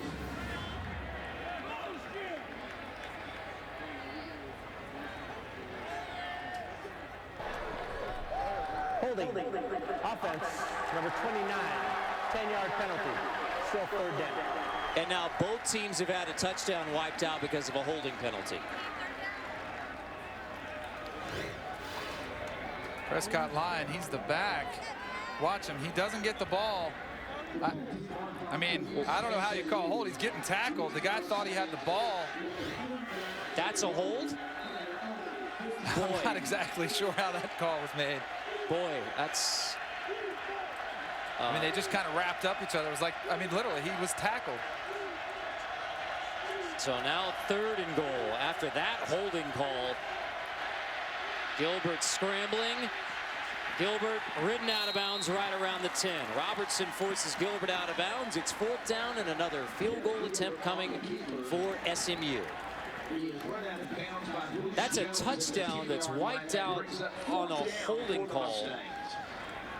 Now, the only explanation, I think, for that, Danny, is that the wrong number was called, because that was Prescott Line on a That's why it's number fake 67, the right guard. He's... That's not a hold either. I don't think that's a hold either. So the touchdown wiped out for SMU, and now Chase Hover.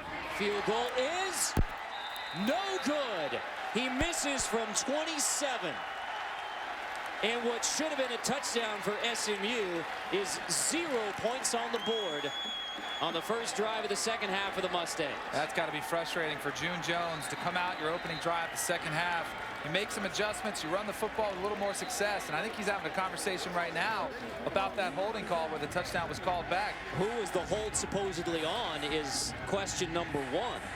And you can see him. He's saying who was the holding call on.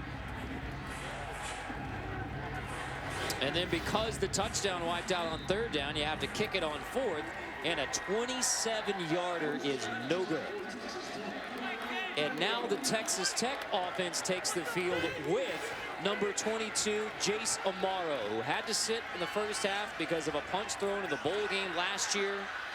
DeAndre Washington gets it on first down, but it's not going to be long before we see Jace Amaro make an impact in this game. No, we went and watched the spring game from Texas Tech, and he was the guy. He kept getting a lot of balls. He's a big target out there. He can run some too. He made catch after catch in that spring game, in traffic as well.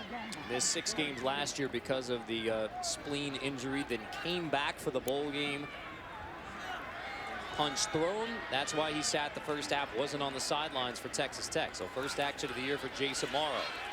Baker Mayfield completes to Jakeem Grant, who goes hurtling across the 30. Kenneth Acker on the stop. Jakeem Grant saw a defender go at his legs. Instead of getting his legs taken out from under him, just jumped right over him. Pretty acrobatic play. DeAndre Washington on first down. And one of the consequences for the severe penalties on targeting is coaches are fearful you will see more guys tackling low, more lower body. Yeah, I mean, it's only natural too. If you can't go high, the alternative is to go low.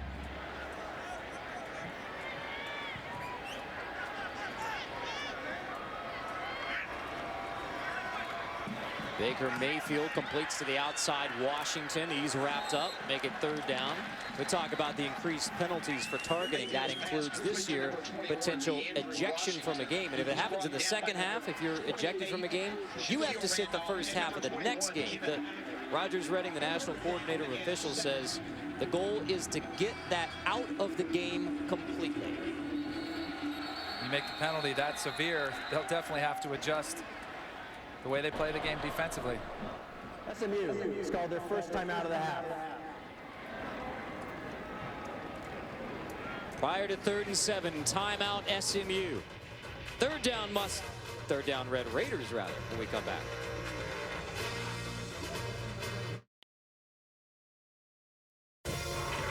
ESPN College Football Primetime, brought to you by Dick's Sporting Goods. Every season starts at Dick's.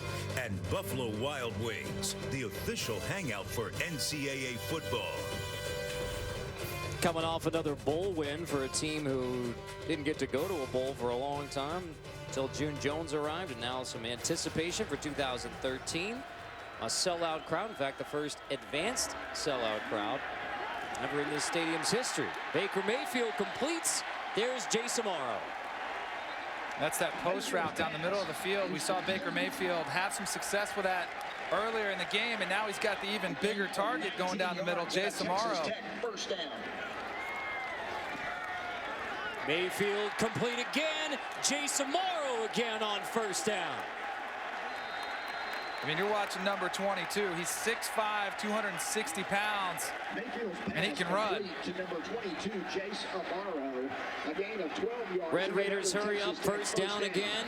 This time a handoff. Kenny Williams stopped behind the line by Stephon Sanders. A nice tackle by Stephon Sanders. Able to get behind the line of scrimmage because SMU is struggling to slow down this Red Raider offense right now. Now they're trying to shuttle in some guys on this drive, getting gas. That's been an issue for both teams defensively, is keeping up with the pace of the game. Mayfield looks screen, comes back, screen the other way. Knocked down by Bo Barnes, who nearly had the pick. Bo Barnes almost hauled that pass in. Got one of those big mitts up there. Recognized it was a screen pass, and that's a scary one for Baker Mayfield. Got to loft it right over him, put a little touch on him. I'll tell you what, these defensive ends are getting more athletic every year. On third down, Baker Mayfield, the walk-on true freshman. You remember I told you early in the game, Carter, I said that's where you judge a quarterback's value. Third down and red zone. Now, red zone still remains. So, he's got to pick it up there, but third down, made some really good decisions with the football. Empty backfield on 3rd and 11 for Baker Mayfield. Please put the play clock on 25 seconds, please. Thank you.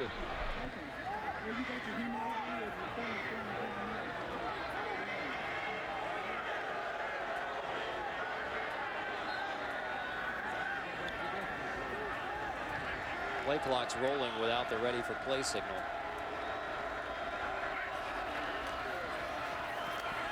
Mayfield complete. Guess who? Jace Amaro, who missed the first half. 3 catches on this drive for Texas Tech to take it to the 25. He's the type of player, too, that can make an impact immediately. Mayfield incomplete. That's intended for Marquez. Now, not only because of the catches that he makes, but that one there, he was underneath. The defensive back sucked up on him, which allowed Baker Mayfield to go over the top and almost had the completion of Bradley Marquez.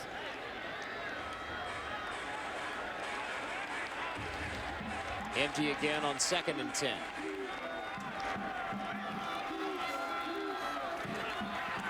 Screen, Jakeem Grant. Sprinting inside the 10. It'll be 1st and goal, Texas Tech. Kingsbury's pushing the tempo right now. Texas Tech hustling up as fast as possible. They're ready to snap it. Grant out of the backfield. Jakeem Grant dropped back at the 10. That's Kenneth Acker, the corner, with the stop. 2nd and goal. And another SMU player down. This is Bo Barnes, the defensive end.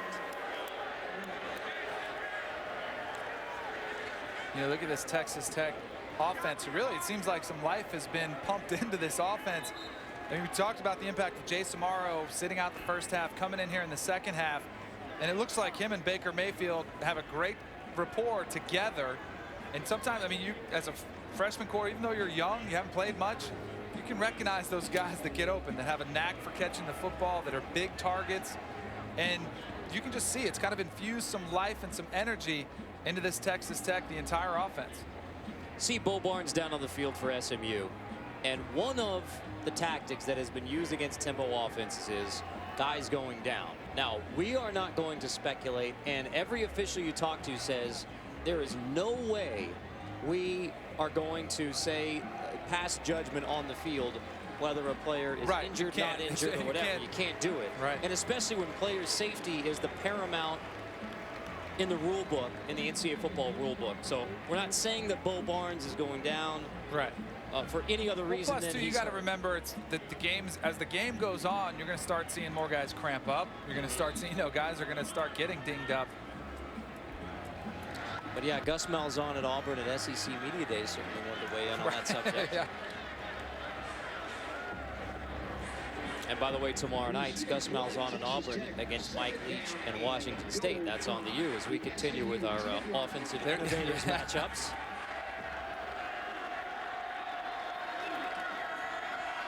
Mayfield to the end zone. Caught, touchdown. Marquez hauls it in. Mayfield has his 2nd touchdown pass, and the Red Raiders strike on the opening possession of the second half.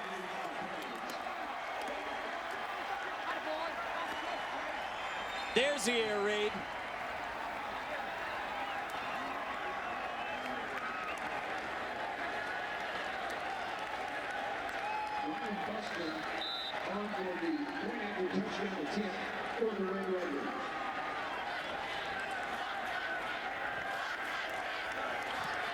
SMU touchdown wiped out. Red Raiders punch it through to take an 11-point lead. Baker Mayfield, the true freshman walk-on quarterback, showing some patience, letting the play develop, lofting a nice touch pass to Bradley Marquez. Now the question remains, can SMU answer? We'll find out.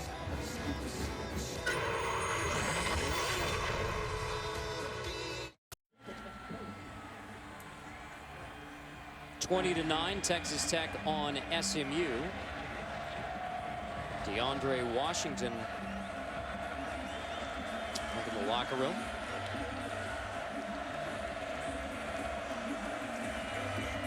After that touchdown by Texas Tech. Looks like he's all right. And looks going pretty good. Sometimes you got to go, you got to go. Just go do it with the cameras around you. Pipe kicks off. Lancaster from the goal line. Dropped it to 17. Let's take a look at how Bobby Leach went the extra mile. Brought to you by Firestone. Flashing back to November 1982. SMU versus Texas Tech. SMU had an undefeated season going, 13-game winning streak. Game tied, looked like it was going to end in a tie. The ball ends up in Blaine Smith's hands, who laterals to Bobby Leach, who races 91 yards for a touchdown, earning the nickname Miracle Man. SMU beats Texas Tech. Next week, they close out the undefeated Southwest Conference Championship season. Went on to play in the Cotton Bowl, 1982.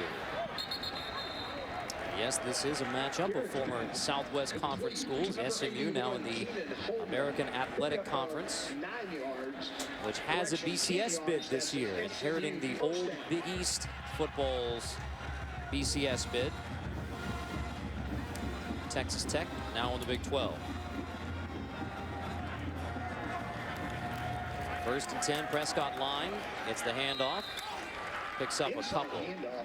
So 1995 was the last Southwest Conference football season, officially dissolved after the 95-96 school year. So Baylor, Houston, Rice, SMU, Texas, Texas A&M, TCU, and Texas Tech. There's been a lot of conference shuffling in that group since, including before we went to the Big 12.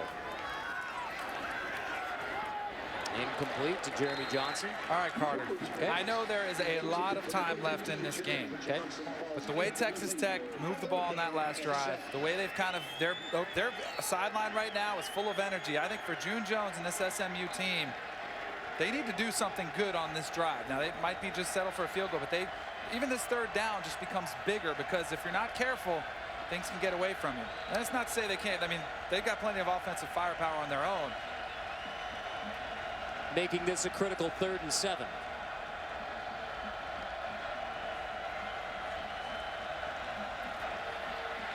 Gilbert is going to scramble for an SMU first down. Flag down as Gilbert's dropped at the 31 by Austin Stewart. The quarterback keeper gains 9 yards. There is a penalty marker down on the field.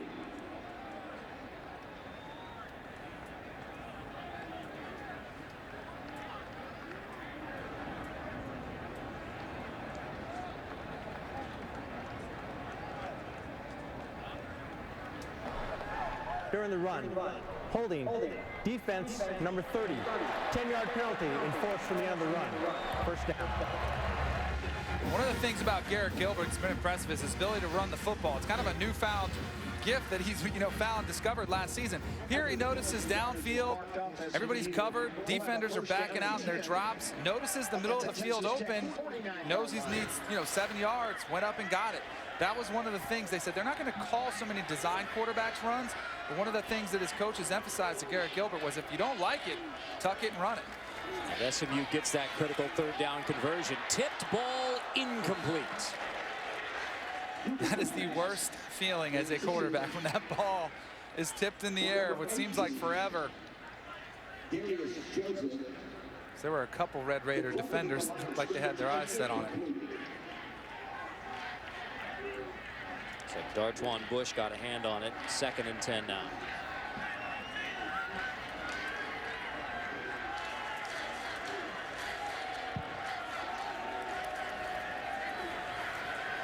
Gilbert to a dragging receiver. Holman makes the first defender miss. 3rd down coming. Pass complete to number 81, Keenan Holman. Pickup of 6 yards. SMU 4 for 11 on 3rd down, including the last scramble by Garrett Gilbert.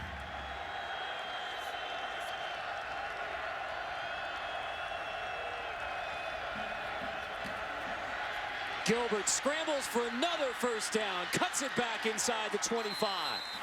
There it is. Drop back, didn't like what he saw in the passing game. That was not quite as evident for him. Tight little window. But when you tuck it, you run decisively. Get those extra yards. It is so tough. It gives defensive coordinators fits when they think they've got everything locked down in the passing game, and then the next thing you know, the quarterback's running out of there with a lot of space to run. 19-yard scramble by Gilbert. Steps up again, goes scrambling inside the 5, into the end zone. Touchdown, SMU. Garrett Gilbert takes it himself into the end zone for the Mustangs. For 23 yards and a Mustang touchdown.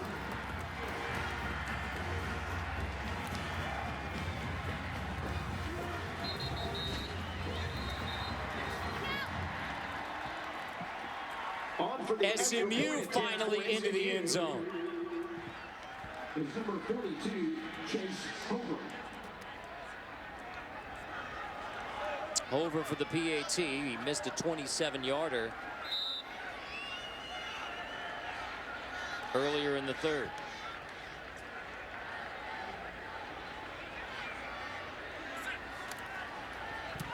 Critical drive for SMU. The Mustangs get in the end zone. Hey, we talked about them answering. That's exactly what they did, in large part to fifth-year senior Garrett Gilbert, who didn't do it through the air. Wasn't the air raid. Garrett Gilbert doing it with his legs.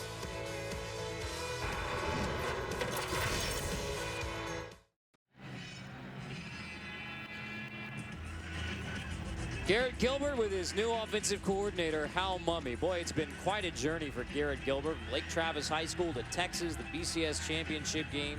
Really good profile by Pete Thamel in Sports Illustrated that comes out this week about Garrett Gilbert and really the lessons learned and the relentless optimism from Garrett Gilbert. It's a great story of perseverance. You know, of somebody who's been through a lot of adversity, but he's kept his head up. You know, academically was able to get his degree, which allowed him to transfer without sitting out a year. And then as he becomes more and more comfortable in this offense here at SMU, I think you're going to see the statistics start to show that, and that's the case tonight. Jakeem Grant from the 5 for Texas Tech stood up around the 18 as we check with Chris Cotter. All right, the U starting to pull away over on the U. Herb Waters here is going to take this handoff and after the pitch and goes 63 yards for the score. Watch the little move at the end right here. He's in the clear, right? Now he's got to make a move right there. 27-6, late third. Miami with the lead. And Jake Waters getting his first start, replacing Colin Klein for K-State. Manhattan, a close one here with North Dakota State. He finds Tyler Lockett for the bomb. It's 14-7 right now. K-State on top. And back here in Dallas, that is Tony Castle, who's down right now for SMU following the kickoff.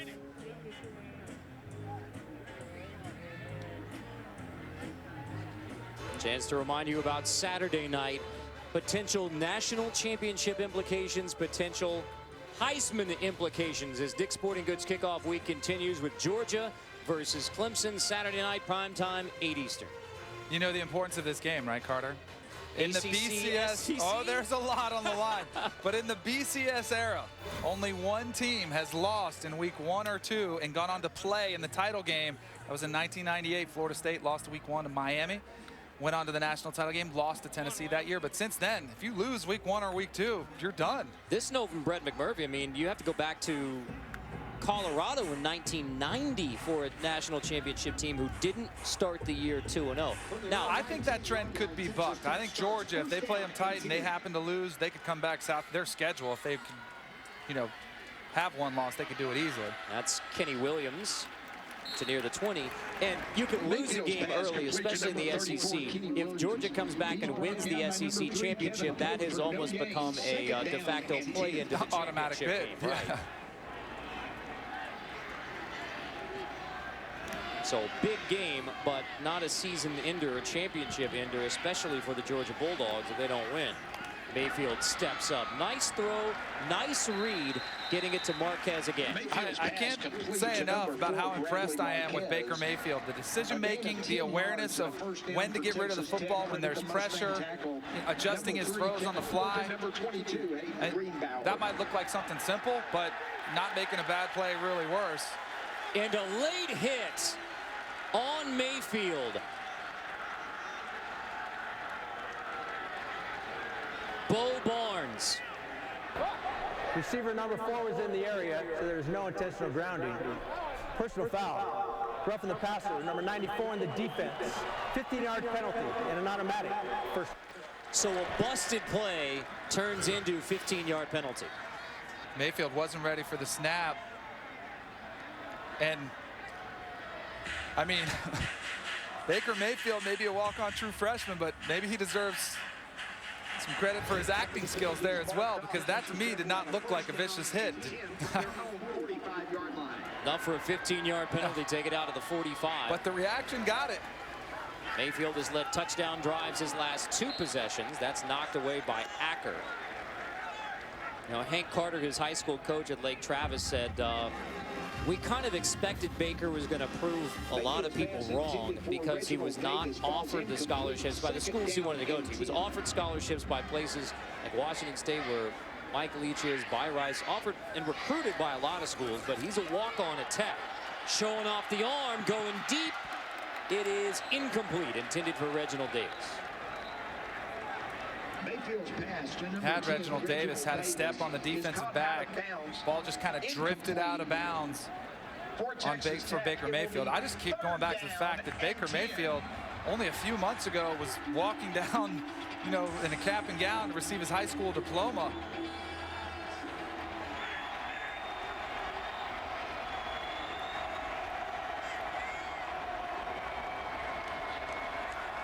Third and 10 here, where Mayfield has been terrific.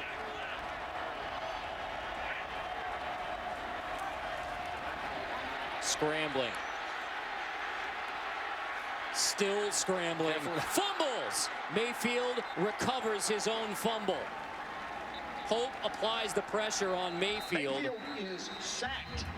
4th down, but Mayfield gets back on top of the football. He's trying to make a play, trying to make something happen, but when you do that, you have to protect the football. You could almost see it. The ball, you see some, got a little loose with it. It was carrying it a little bit out wide. Fortunate he was able to get back on top of that ball.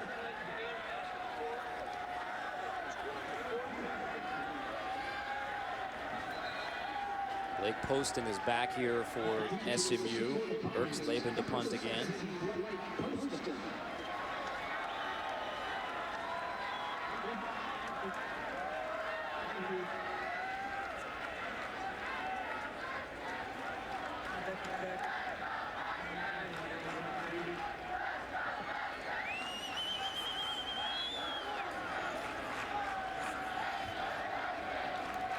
Long time for a punt. Erxleben gets it away from the 16. Post wrestled down as soon as he grabs it. Garrett Gilbert and the SMU offense, last time that they had the football, 3 rushes, 51 yards, inning and a touchdown. Texas Tech defensively is going to have to make an adjustment to make sure somebody is accountable for Garrett Gilbert. Not known most of his early career to be a runner, but late second half of last season, and you're seeing it tonight, showcasing some of the skills. He's not the fastest guy in the world, but he's got a knack for seeing space and running to it. 8 rushing touchdowns a year ago for Garrett Gilbert, his first year as a Mustang, and a rushing touchdown on the last drive.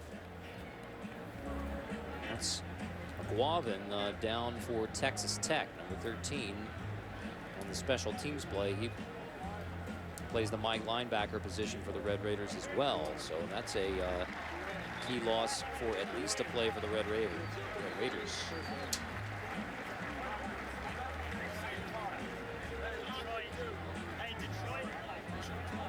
Dick's Sporting Goods kickoff week continues Saturday night. The doubleheader, Alabama versus Virginia Tech, and then LSU versus TCU.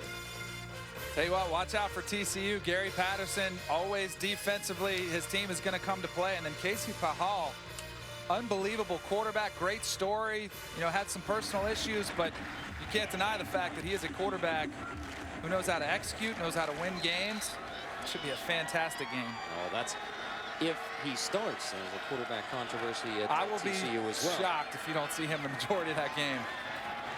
Prescott line across the 21-yard line. We've seen this early in this college football scene. We've seen more quarterback competition, controversy, whatever you want to call it. But coaches, they're not going to show their hand if they don't have to, especially early in this first week of the season. Well, Cliff Kingsbury certainly didn't show his hand. It was a not very well-kept secret this week that Baker Mayfield, the walk-on true freshman, had won the job, but it was not officially announced until just prior to kickoff tonight. Gilbert goes scrambling, throws incomplete off the hands of Jeremy Johnson. And another drop. There have been several drops by SMU's receivers. Jeremy Johnson's had a couple. That one there was an opportunity for a big play.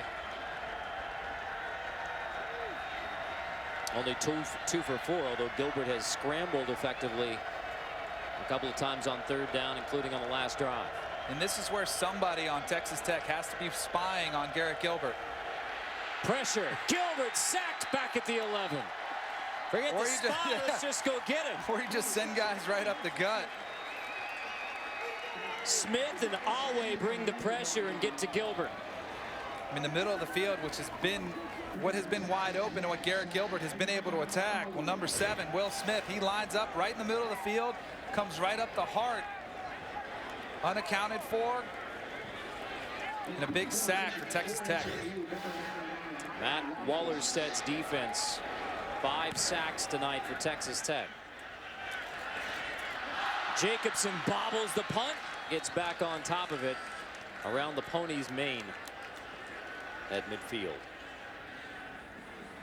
Carter Blackburn, Danny Cannell, Allison Williams, your Friday night crew for 2013. Baker Mayfield, walk-on true freshman who beat out Davis Webb, 6'4" guy who was a much more high-profile recruit. And Davis Webb actually graduated high school early from Prosper, Texas. That's north of Dallas. So he went through the spring, and it was Webb and Michael Brewer fighting for the job. Brewer goes down with a back injury during the summer. Baker Mayfield comes in, and in 7-on-7 sessions in the summer and fall camp, beats out the more highly regarded recruit, Davis Webb. Tonight, you've seen why. Mayfield's been solid.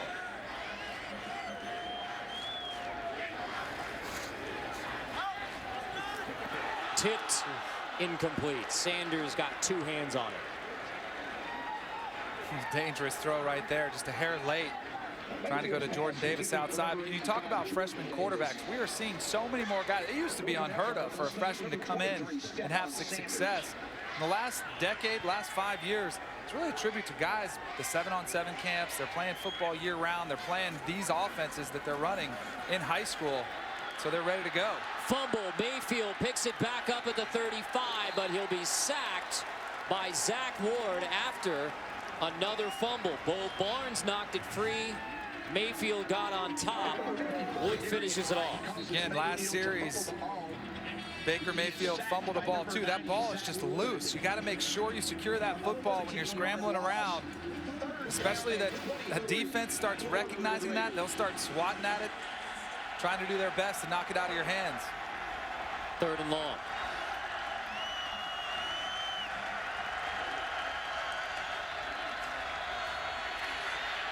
Mayfield steps away from the pressure. And just dances out of bounds at the 41. Tech will be forced to punt.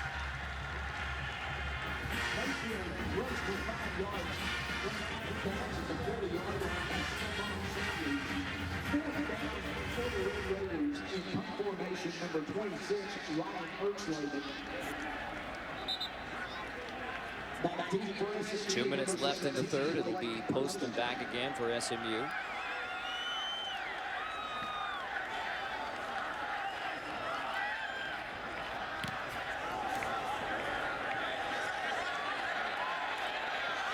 Fielded at the 10.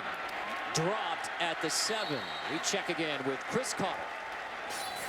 Carter, I know Danny Cannell loves himself some tennis. Here's a live look in at the U.S. Open over on ESPN2. Leighton Hewitt just won a 4-set tiebreaker to force it into a 5th set. And coming up later on this evening, Serena Williams as well. So that's happening right now over on the Deuce. Back to Dallas. Williams, as a reminder, You were just telling me about Leighton Hewitt's backhand earlier Of course today. I was. I'm a big fan of U.S. Open tennis for sure. I love, especially the late night U.S. Open tennis. Sure enough, still to come tonight. Serena Williams, a little late night tennis from U.S. Open when we're done with football here in Dallas. SMU will have to come from behind to try and beat Texas Tech for the first time since 1986, the year before the NCAA death penalty for SMU football. Garrett Gilbert, 1st and 10. Pressure. Dumps it incomplete. Here's Allison Williams. Well, guys, the Texas Tech defense and coaches fired up on the sidelines, but they want to make sure that they don't get into their defense too soon. They don't tip their hands, then Gilbert can identify it. They said if you're late, don't worry about it. Just go out there and hit your gaps. One thing Texas Tech has been doing, the one thing they've had success with is the blitz. They've been getting after Garrett Gilbert, sacked him several times. I see 5 sacks on the night. I would bring more of the same. When they have sat back and gone into coverage, Gilbert's gassed him with his legs. Here they come again. 2nd and 10, complete to the 26. That's Holman who makes the grab for SMU. What a snag by Holman. I mean, he didn't see that ball until late. Stuck his mitts up and just snatched it out of the air. I mean, he caught the back end of the football. What an incredible grab. All that work on the jugs machine pays off, right? June Jones said his receivers, his quarterbacks, they get a lot of work because they throw it a lot in practice. Quarterback's arms are tired. Gilbert hit as he throws, complete. Across the 31, Derek Thompson. Make it 2nd down and about 5. I think you're seeing Garrett Gilbert, kind of his knowledge of the system. You're seeing it as he's learning it as we go. And that one there, because I've seen him a couple times tonight, not sure to go with the football. That time, saw some pressure, knew exactly where he wanted to go with the football quick, and it's a positive play instead of a sack.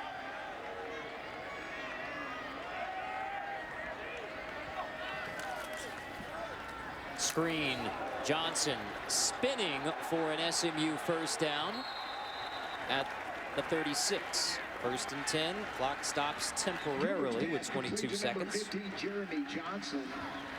Brought down on the play by number 10, Pete Robertson, and number 7, Will Smith. But not before he picks up an SMU Mustang. 1st down. Gilbert and SMU will try to squeeze in a play before the end of the 3rd.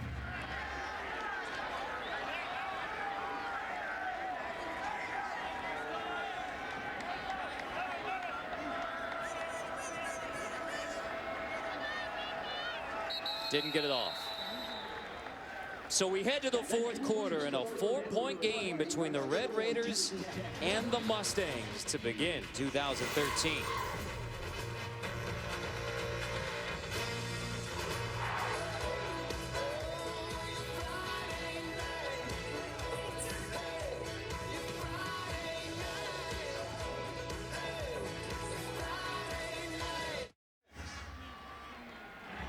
Sellout crowd here at Gerald J. Ford Stadium on the campus of SMU. We head to the 4th, 20-16. Texas Tech leads SMU football with Garrett Gilbert from the shotgun on 1st and 10. Treylon Shedd, the starting running back, exited the game for SMU. So Prescott line there in the backfield, now motions out. The handoff goes quickly to Lagasse, who is dropped just as quickly. Demetrius Alston. So what do you expect from the offenses here in the 4th quarter? Well, I think the execution has been better in the 2nd half. I mean, I didn't expect all these offensive minds, you know, some old, some new, in the game tonight for them to, you know, go unchecked. They've made some adjustments. They found some weaknesses in the defense. So I think that should continue. Pressure coming. Gilbert throws complete right at the sticks. That's Jeremy Johnson, the senior from John Tyler High School hauls it in. Order on the stop. Something else to watch out for, too, is remember the heat, the humidity. It started the game. It was 100, 110 on the field. This could be one of those endurance games. It's going to be one where it's going to be a gut check, especially for the defensive guys. And both teams going up-tempo, right? Mm-hmm.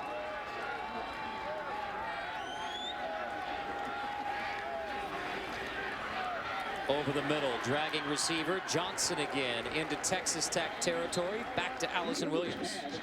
Today, the fatigue, dehydration, certainly an issue. SMU was proactive, though. June Jones told me he actually requires all of his big guys, all the guys on both lines, to take an IV before the game and at the half to help them with any sort of dehydration or cramping issues.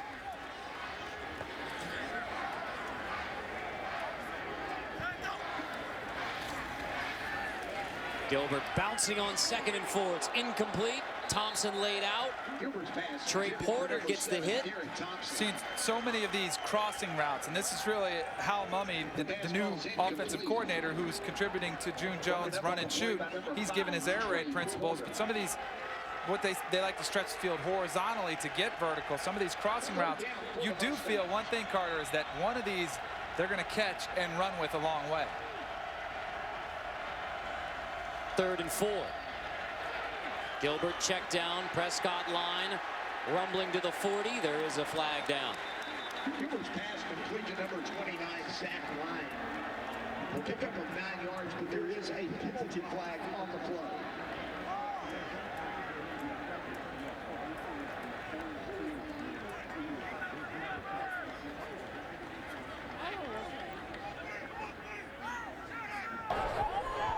Holding. Offense number 72. 10-yard penalty. Still 3rd down. Put the big left tackle out in the island by himself. A little slip screen. Let him get out in front.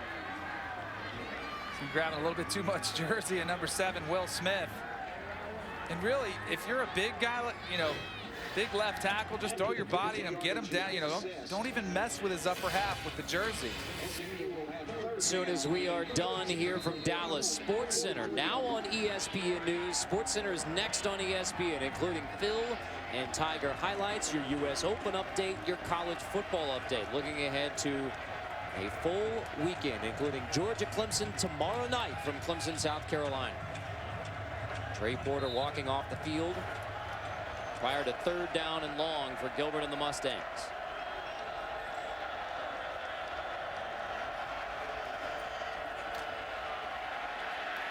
Hit as he throws, incomplete.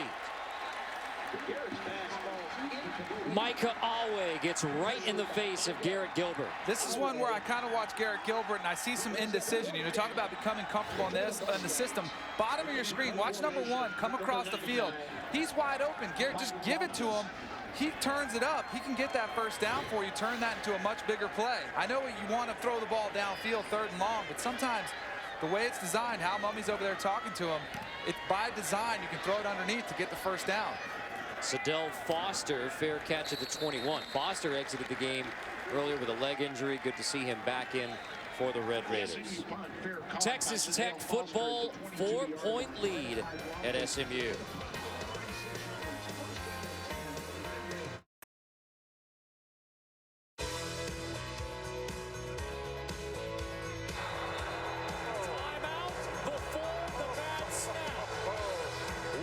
For 30 yards. Louisville wins it in overtime.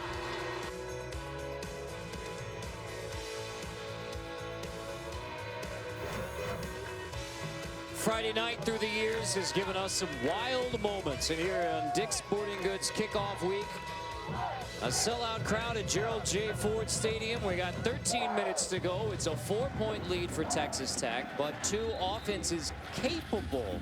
They have not been firing on all cylinders all night, but 2 offenses capable of fireworks in the final 13. Baker Mayfield completes on 1st down to Eric Ward. And they're close. They're just missing a couple things here and there. Some throws are just off, some drop balls, both teams. And that's large part because it's the first game of the season. Mayfield hits it outside. It's Ward again, who was one missed tackle away from breaking that one. Greenbauer drags him down. They've thrown so many short, underneath, quick-hitting screen passes.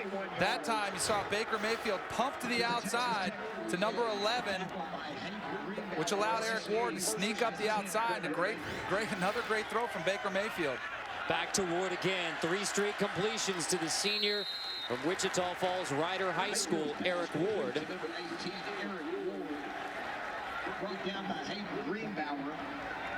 And the Red Raiders are rolling. Again, pushing the tempo.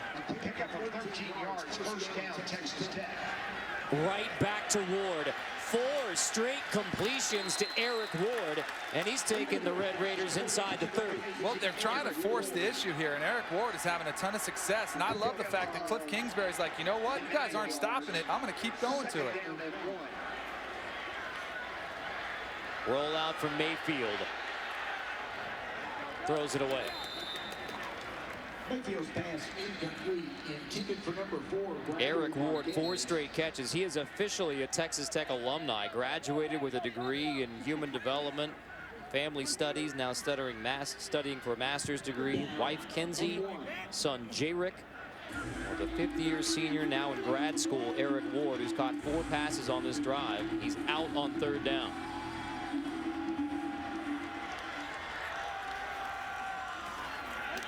Complete. Marquez on the slant. Looks like he has the first down. Now, to me, that shows a tremendous amount of trust in Baker Mayfield. And I like the fact that they stayed in there what they usually do. 3rd and short. They didn't try to, go to some short yardage unit. You know what? They said the pass works for us. Let's go with the pass on short yardage. Sure enough, short pass, got the first down. Fling it again to the outside. This time it's Sean Corker who takes it inside the 20.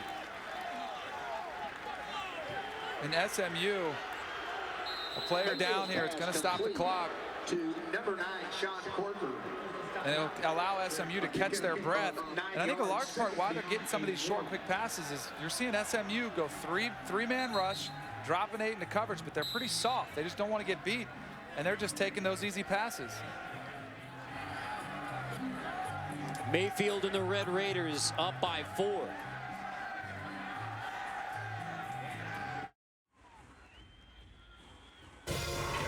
ESPN College Football Primetime, brought to you by Nissan, premier partner of the Heisman Trophy, and T-Mobile. Now your choice is simple. T-Mobile, unleash. Yes, this is a ballroom dance club event featuring a live band and flamenco instructions here at SMU. And with that, we tell you it's 2nd down. 2nd and 1 here for the Texas Tech Red Raiders in the red zone.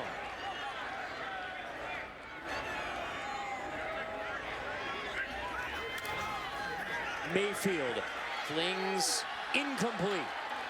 Intended for Ward again, just the 2nd incompletion on the drive by Mayfield. And this is all part of the chess match, because you've seen Cliff Kingsbury and Baker Mayfield, the offense, they've been taking those short passes because they've been there. That forced SMU to come up and press coverage to take those away, so that's when they took their shot over the top. 3rd and 1, handoff, Williams moves the chains. 1st and 10 from the 16 now for Texas Tech. In the first half, remember the struggles that both teams had in the red zone.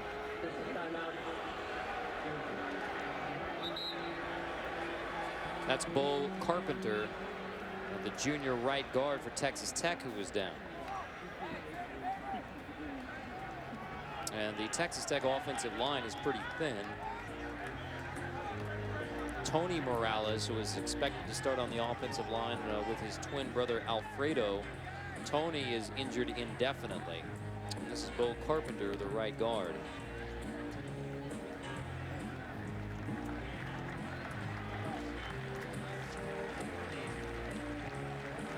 Dick's Sporting Goods kickoff week features Alabama and Virginia Tech tomorrow, 5:30 Eastern time.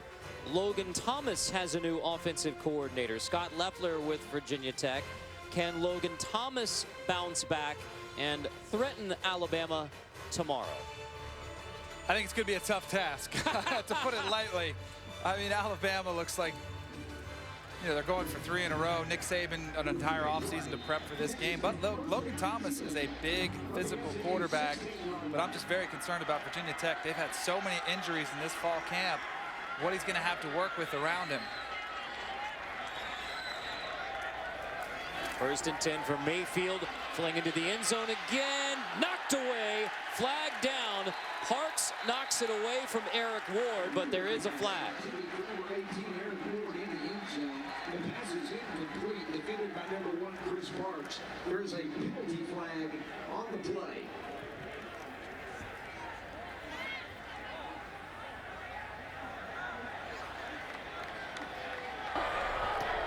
Pass interference. Defense number 1. The ball replaces the 2-yard line. Automatic 1st down. Chris Parks in coverage, number 1. You saw him stride for stride.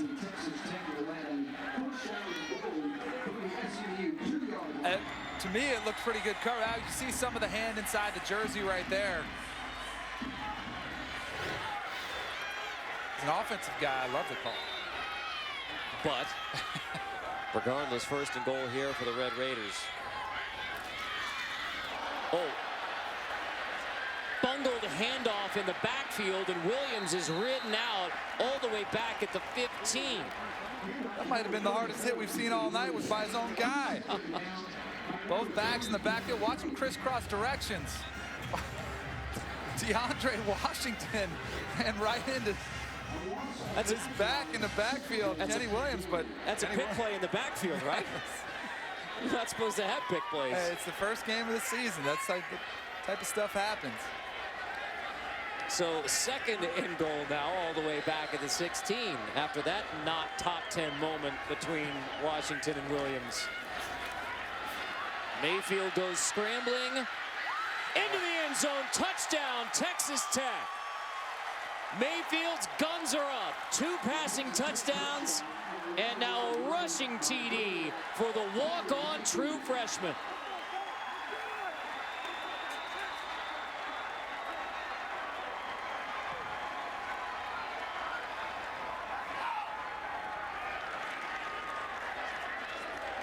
Baker Mayfield, one of the things that Cliff Kingsbury said he brought to the table was the ability to make these types of plays with his legs.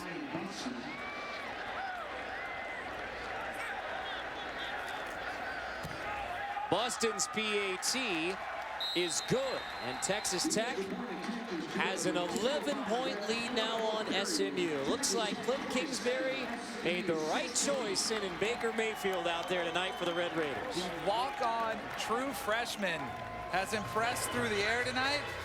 And then how about with his legs? The move right there to cut it up inside. Guns up.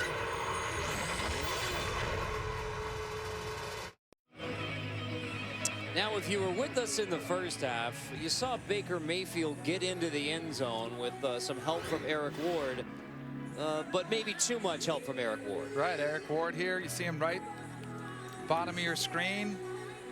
Man-to-man on number 1, Chris Parks. Gets some jersey, gets called for the hold. Touchdown, gets called back. How about the last run? Let's watch him again. Eric Ward. Some little redemption maybe. Again, same matchup against Chris Parks again. Might have got a little bit of jersey, but it wasn't called. It's a lesson learned, right? Get less jersey, and we give you credit for a good block. Right, it doesn't look as bad. Your guy gets a touchdown, right? It's a learning curve. So tall task here for SMU, down by 11, 10:05 to go. Touchback. We check in with Chris Cotter. Carter, Arizona, Northern Arizona. Now, Daniel Jenkins is getting the start for Arizona because Kadeem Carey was benched by Coach Rodriguez for his offseason transgressions, and Jenkins takes this one to the house, 91 yards. It's 14-0 right now. Arizona on top of Northern Arizona at the half. And here's a photo of A.J. McCarron, Alabama's starting quarterback, in a walking boot. Our Mark Schlabach is reporting he's got an ingrown toenail, and he'll be fine to play in this Bama-Virginia Tech game coming up on Saturday. That photo, by the way, courtesy of Cole Kubik. Thank you very much, sir.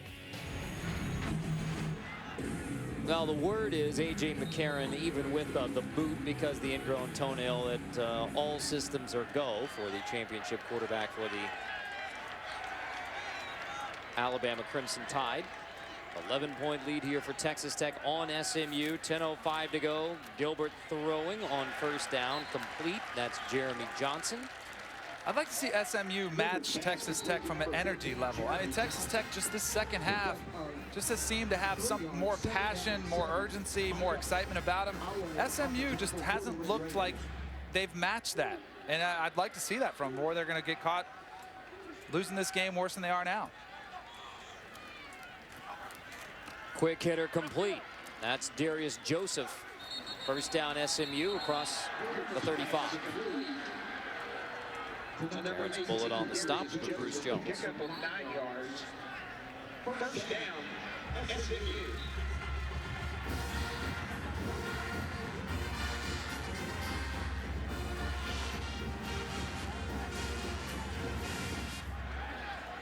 Empty backfield again for Gilbert.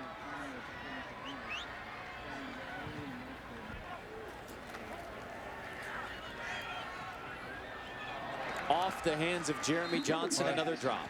Another one for Jeremy Johnson. He's got to get in the jugs machine this week at practice, get some extra balls.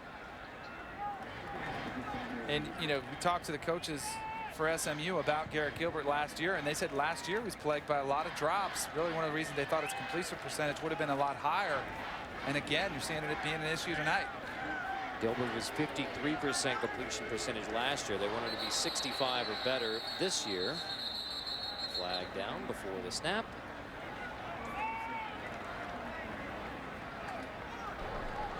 Offside. Defense number 54. Unabated to the quarterback. 5-yard penalty. Still secondary. Can't do that, Dartwan.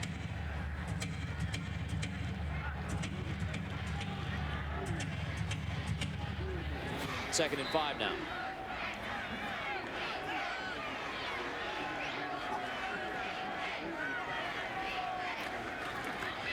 Complete, but a nice tackle on the outside by Bruce Jones on Derek Thompson. Bruce Jones, nice job recognizing that, breaking on the football, outstanding break, and a good open field tackle. That was textbook right there from the defensive back. Jones, a senior who transferred in from Riverside Community College in California.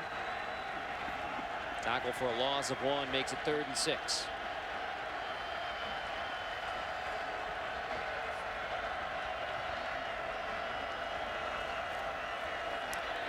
Gilbert gets rid of it as he is going down. Incomplete. No grounding. 4th down coming for SMU. Down by 11 with 8:20 and change left in the 4th.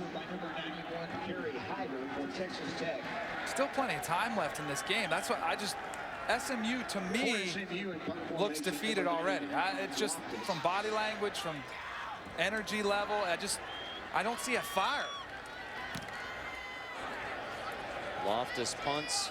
Sadell Foster grabs it inside the 10. Foster slipping away from tacklers, and Foster finally dragged down around the 24-yard line. Red Raider football, an 11-point game. There is a flag down on the field.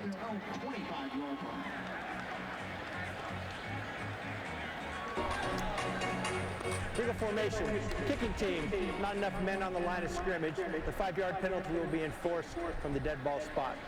First down. If the Mustangs are going to come back from an 11-point deficit, they need a stop against the Red Raiders, and they need it now.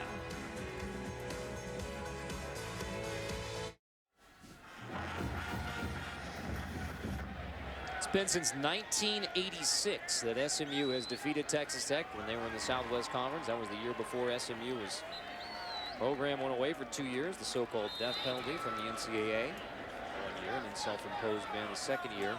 And the Red Raiders trying to continue their winning streak against SMU with an 11-point lead, just over 8 minutes to go. Hand off on first down to the sophomore DeAndre Washington.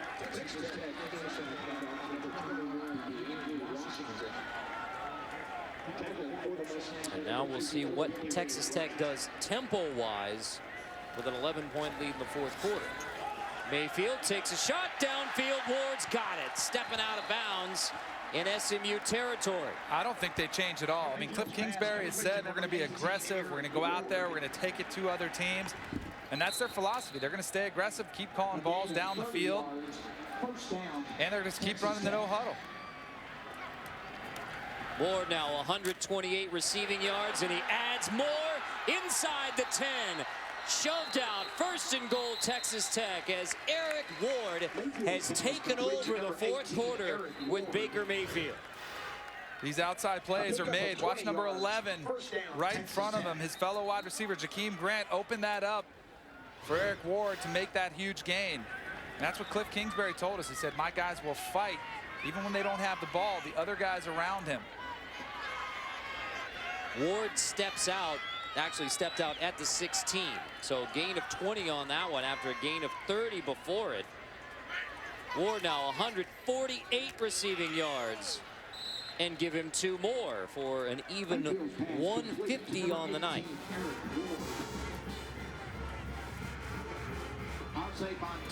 He and Michael Crabtree, the only Texas Tech receivers with back-to-back 11 touchdown seasons, and now Ward is a senior.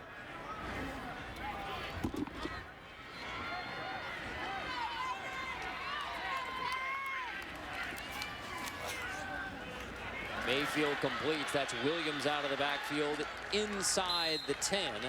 It'll be third down. Number 34, Kenny Williams. Tackle for SMU by number 23. Sanders makes the stop. Sanders. Third down. And about 3 here for Texas Tech.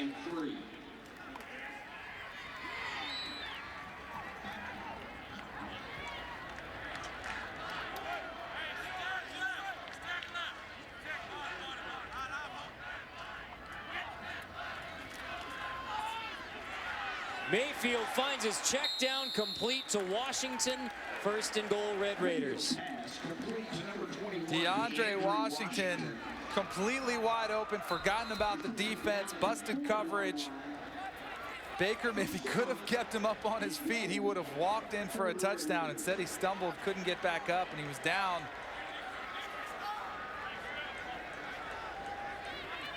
First and goal, Texas Tech. They stay in the hurry up, even with a double-digit lead in the fourth.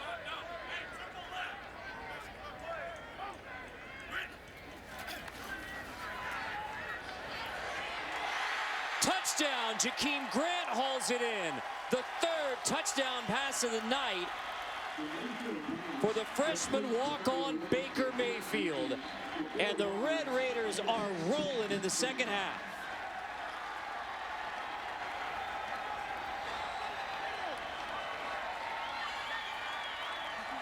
How about the composure shown from the walk-on true freshman Baker Mayfield throughout the night?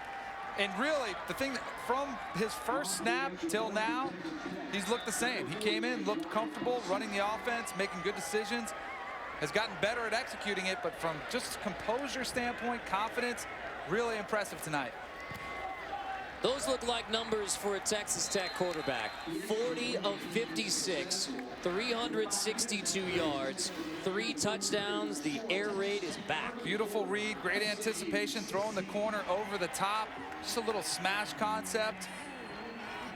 Great recognition. And Cliff Kingsbury was fired up after that one.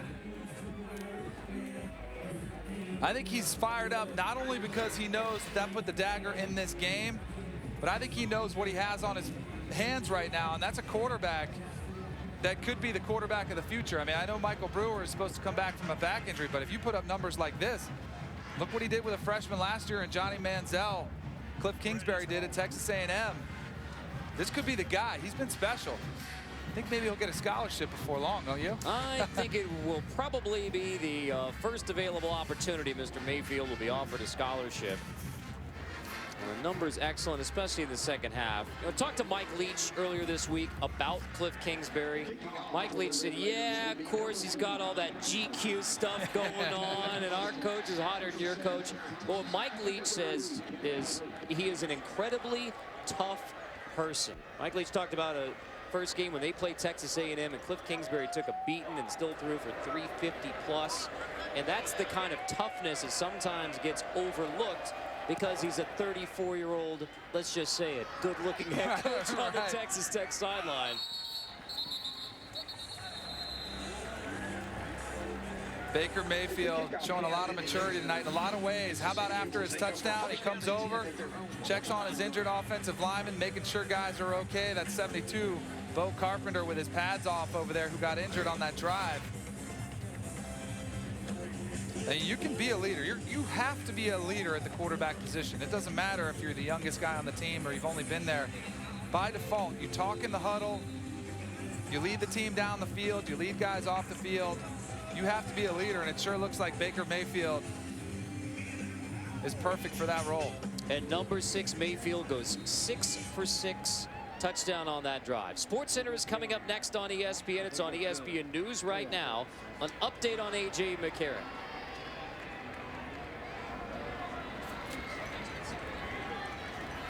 Gilbert tipped incomplete.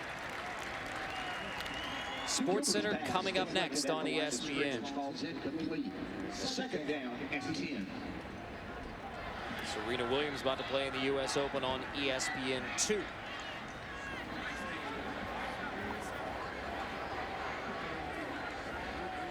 We're now over 100 combined passes in the game. So I sent out a prediction on Twitter. And it came true. It was the 100 passes combined between both teams, pass attempts. I like how you brought it up now, after we've gone to the 100. You can check my Twitter feed. It's there. All right. I only predict things that are going to come true. Okay, good. Good.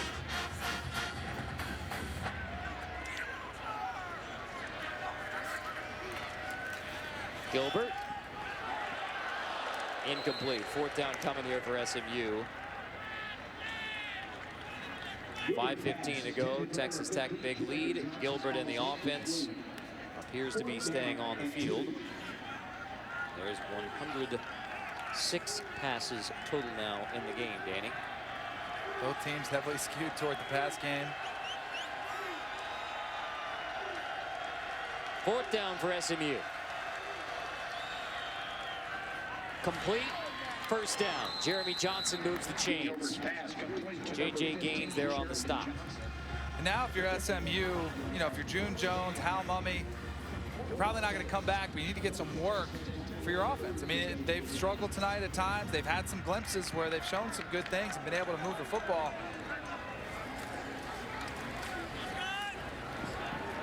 That's complete. Darius Joseph.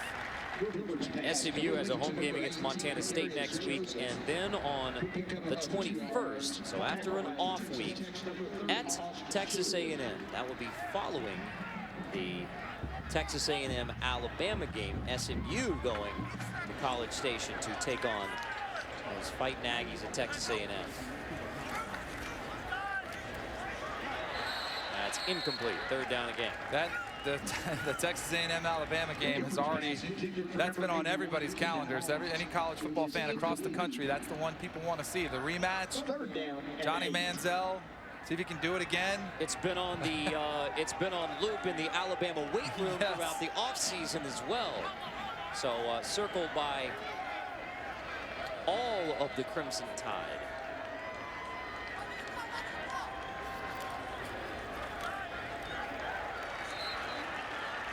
Fourth down coming again for SMU. Gilbert's pass complete to number 15, Jeremy Johnson. He's brought down after a gain of 3. 4th down. 4th down here for SMU.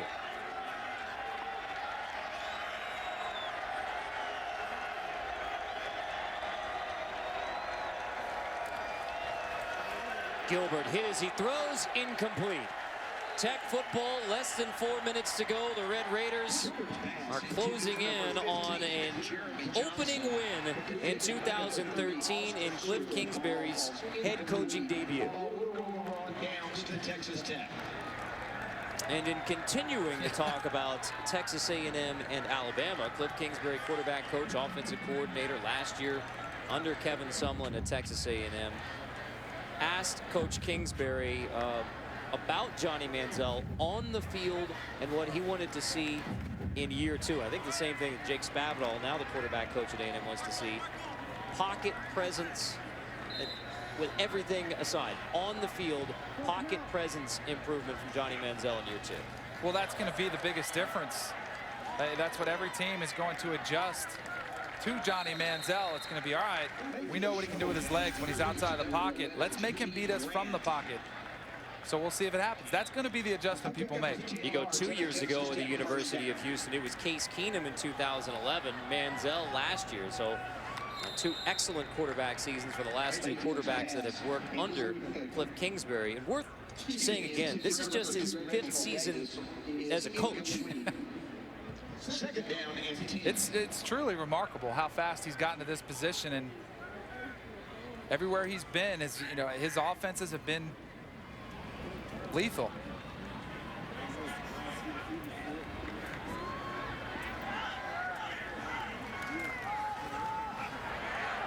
Baker Mayfield goes scrambling, flag down. Right around the 20. Mayfield slides, but again, flags down. Mayfield on the quarterback draw gains 13. 10-yard penalty. Still second down. Only 2 races left until the chase for the cup. Jimmy Johnson looks to maintain his lead on the field as the competition heats up at Atlanta Motor Speedway. NASCAR Sprint Cup Series at Atlanta, Sunday at 7 on ESPN, live on Watch ESPN. Penalty stepped off, makes it 2nd and long here for Baker Mayfield and the Red Raiders.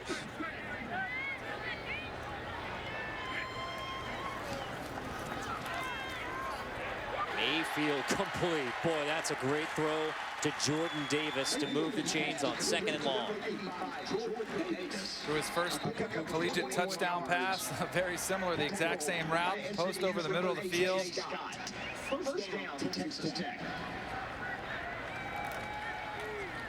And off Kenny Williams, nothing there. Texas Tech inside handout, number 34, Kenny Williams. Veering right on the tackle for the Mustangs. This is 2nd down.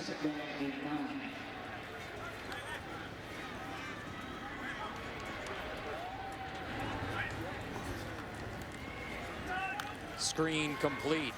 Davis, a true freshman, shakes his way inside the 20, sheds a defender and all the way into the end zone for Reginald Davis. The high school track star is into the end zone for his first touchdown as a Red Raider. The 4th touchdown pass of the night for Baker Mayfield. There is a youth movement at Texas Tech, and it's not only the coaches, but Cliff Kingsbury, 34 years old, brought in a lot of young guys, but also on the field. A bunch of young players making some impact plays for Texas Tech. Red Raider Nation's got to be excited about what the future holds for this team. PAT is good. 41-16 Texas Tech on SMU. Mayfield 414 passing yards, 4 touchdowns, no picks. We've seen so many of these little quick-hitting screen passes you have to tackle. One missed tackle there, another one there, then he kind of just lets his speed and athleticism. 3 missed tackles though for SMU. Make it 4. So the Red Raiders are rolling to 1-0 to begin 2013. They're 2 weeks away from their Big 12 debut against TCU. 2013, that is, their Big 12 debut. Baker Mayfield, as his high school coach, Hank Carter said, I think he's going to prove some people wrong, as in the people who did not offer Baker Mayfield a scholarship to some of the schools he wanted to go to. And he has done his part tonight. Saturday, full slate of games, including Rice, Texas A&M, 1 Eastern on ESPN. The second half, we will see the Heisman Trophy Award winner, Johnny Manziel. One other thought there on Johnny Manziel and Cliff Kingsbury. In no uncertain terms, Coach Kingsbury said he did not think that, in his words, the vilification of Johnny Manziel was fair. That was what Cliff Kingsbury told us earlier this week. Well, I mean, he's got a great relationship for Johnny Manziel. Of course, he's going to look out, for his former quarterback. But in the world we live in, I mean, if you put yourself out there the way Johnny Manziel has, you open yourself up to a whole lot of scrutiny, whether it's making the decision to travel around the country to, go to NBA games. I don't have a problem with it, but when you do those types of things, you open yourself up to scrutiny. When you reply to trolls on Twitter, when you do those types of things, when you speak your mind at media day, when you're almost honest to a fault, you open yourself up to that. Is it fair that a 20-year-old has to go under that? Probably not, but that's just the world we live in today. And how much of that is a 20-year-old celebrity in the 21st century with social media and access and sharing ad nauseum, which you get from just about every 20-year-old? Pass is caught by Joseph. But I think that's specifically why a lot of head football coaches don't let their players use social media. They don't let them tweet, especially during football. They want them to be focused. The coaches hate distraction. And so that's what's been so, I'm sure Kevin Sumlin has been waiting, saying, man, just get me to the season. Let me get my guys on the field, especially Manziel, where we can kind of tighten down our focus, because 18 to 22-year-olds, they're putting stuff out there. They could, most of the time they're going to tweet the wrong thing. It's just, it turns into damage control. Now that's last year's Heisman Trophy winner playing tomorrow against Rice, 1 Eastern on ESPN. We talked about Georgia Clemson and how that could play into the 2013 Heisman race. And that being said, last couple of years, the Heisman Trophy winner has kind of come out of nowhere. Jeremy Johnson inside the 35. I mean, Robert Griffin III, we knew he was a great player, but he exploded to win Heisman. Right. So we've all got our lists, our top 5. It'll probably be somebody that we haven't seen at all. But in the Georgia Clemson game, I think there are a couple. I think there are 4 guys that have a chance to be on the Heisman Trophy final, in New York, sitting there. 2 quarterbacks that have had outstanding careers, could put up big numbers. Aaron Murray, Taj Boyd for Clemson. And then you've got to look at Todd Gurley, running back for Georgia, is a stud. And then you've got Sammy Watkins, who has kind of been, last year he was kind of under the radar with DeAndre Hopkins, their other wide receiver there. But remember, his freshman year was off the charts good. They were saying if he could have come out, he would have been a top 10 pick in the NFL draft. So if he gets back on speed, on up to pace, he could be a guy that could come as a dark horse in the Heisman race. 2nd and 10 here for Gilbert at SMU. Last gasp for the Mustangs tonight. Caught inside the 10. Nice catch by Darius Joseph. It will be 1st and goal SMU. I'm going to ask you about Aaron Murray in a moment, but we have 1st and goal for the Mustangs here. SportsCenter coming up next. College game day from Clemson. 9 a.m. Eastern on ESPN tomorrow. Getting you set for a full day. Already national championship implications and Heisman implications on the opening weekend of college football. That's Prescott Line into the end zone. Touchdown for Prescott Line, a redshirt freshman from Oxford, Michigan, younger brother of Zach Line, who threatened many of Eric Dickerson's rushing records at SMU. Now with the Minnesota Vikings, Prescott Line into the end zone for the first time as a Mustang.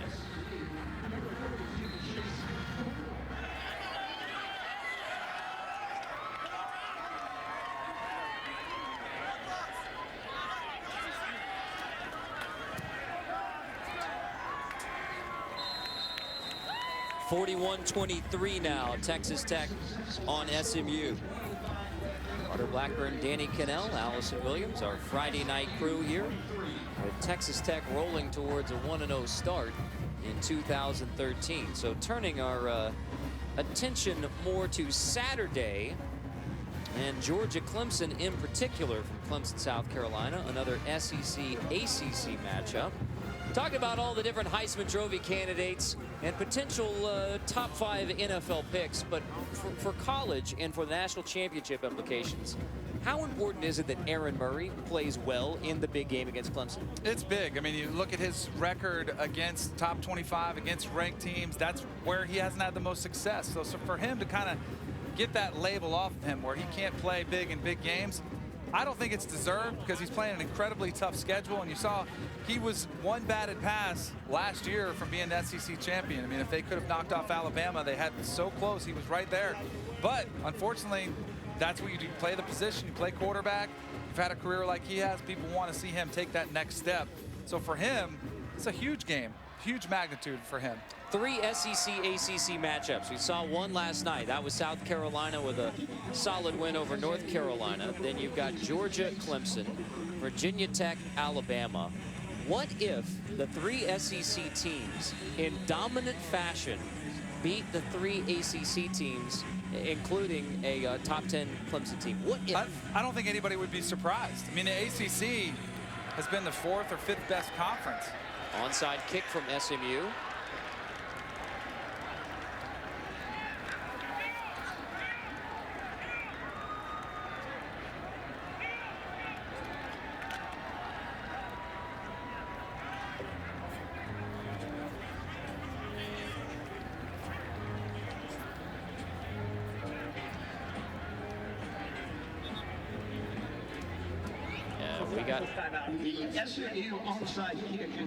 We don't have a definitive signal as to whose football it is, but I believe it's Texas Tech football. But getting back to the ACC-SEC discussion. Yeah, I don't think anybody would be surprised. I mean, Clemson, if Georgia beats them handily, I don't think anybody's shocked. I think Clemson has a great chance to win that game. I picked Clemson. I think they will win that game. But here's a look at the onside kick from SMU. It is SMU ball.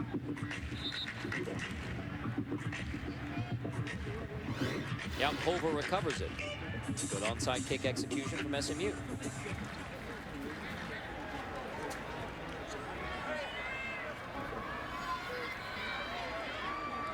SMU getting a chance to salvage a little bit. It's been a rough night, trying to at least put a few extra points on the board.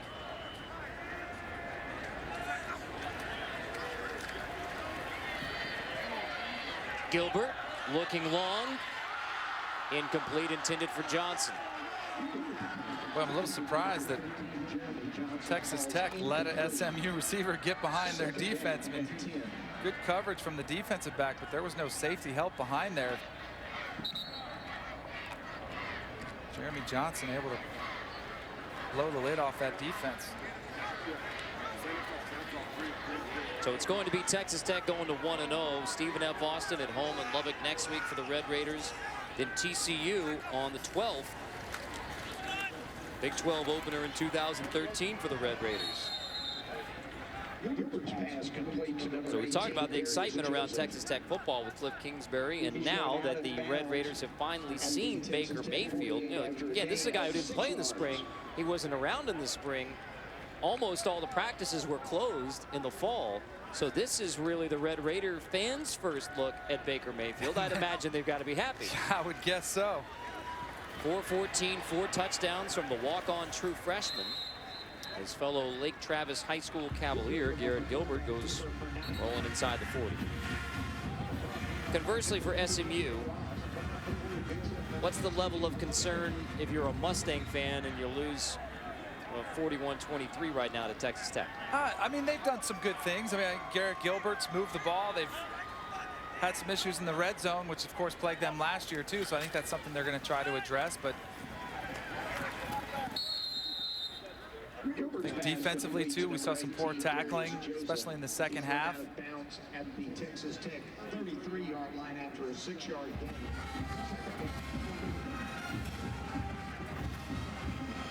Friday night belongs to Cliff Kingsbury and the Texas Tech Red Raiders, which means we are headed towards Saturday and a full day of college football, but opening weekend all the way through Monday college football games. Action-packed Thursday night. Ole Miss and Vandy had an interesting finish. How about Derek Carr, Fresno State, no cheat. Yeah. Overtime win against Rutgers. 52 of 73. We're going to see They were throwing the ball all over the yard. We're going to see Derek Carr and Fresno State in a couple of weeks against Boise State, which is a big Friday night game, potential BCS buster game in the final year of the BCS between Fresno State and Boise State. But on this Friday night, Cliff Kingsbury, first game as head coach for the Texas Tech Red Raiders. It's going to be a win as the clock ticks towards zeros, 41-23. Said he told his guys before the game, just go have fun. More fun when you win. Yes, it always is. Oh, and here comes the dump. That actually probably feels very good about right now. SportsCenter coming up next after the game preview of Saturday's big games. And Miami with a dominant performance tonight. SportsCenter is coming up next as soon as we're done here in Dallas between Texas Tech and SMU. A timeout called by SMU with 14 seconds to go. Ward with a pretty solid night. 150 receiving yards, 13 catches. A senior from Wichita Falls Rider High School.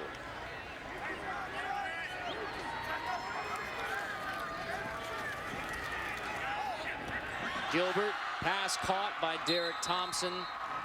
SMU's going to the final horn. It's throws like that you see Garrett Gilbert make. You see some of these plays throughout the game for SMU. There are some bright spots for them to build on.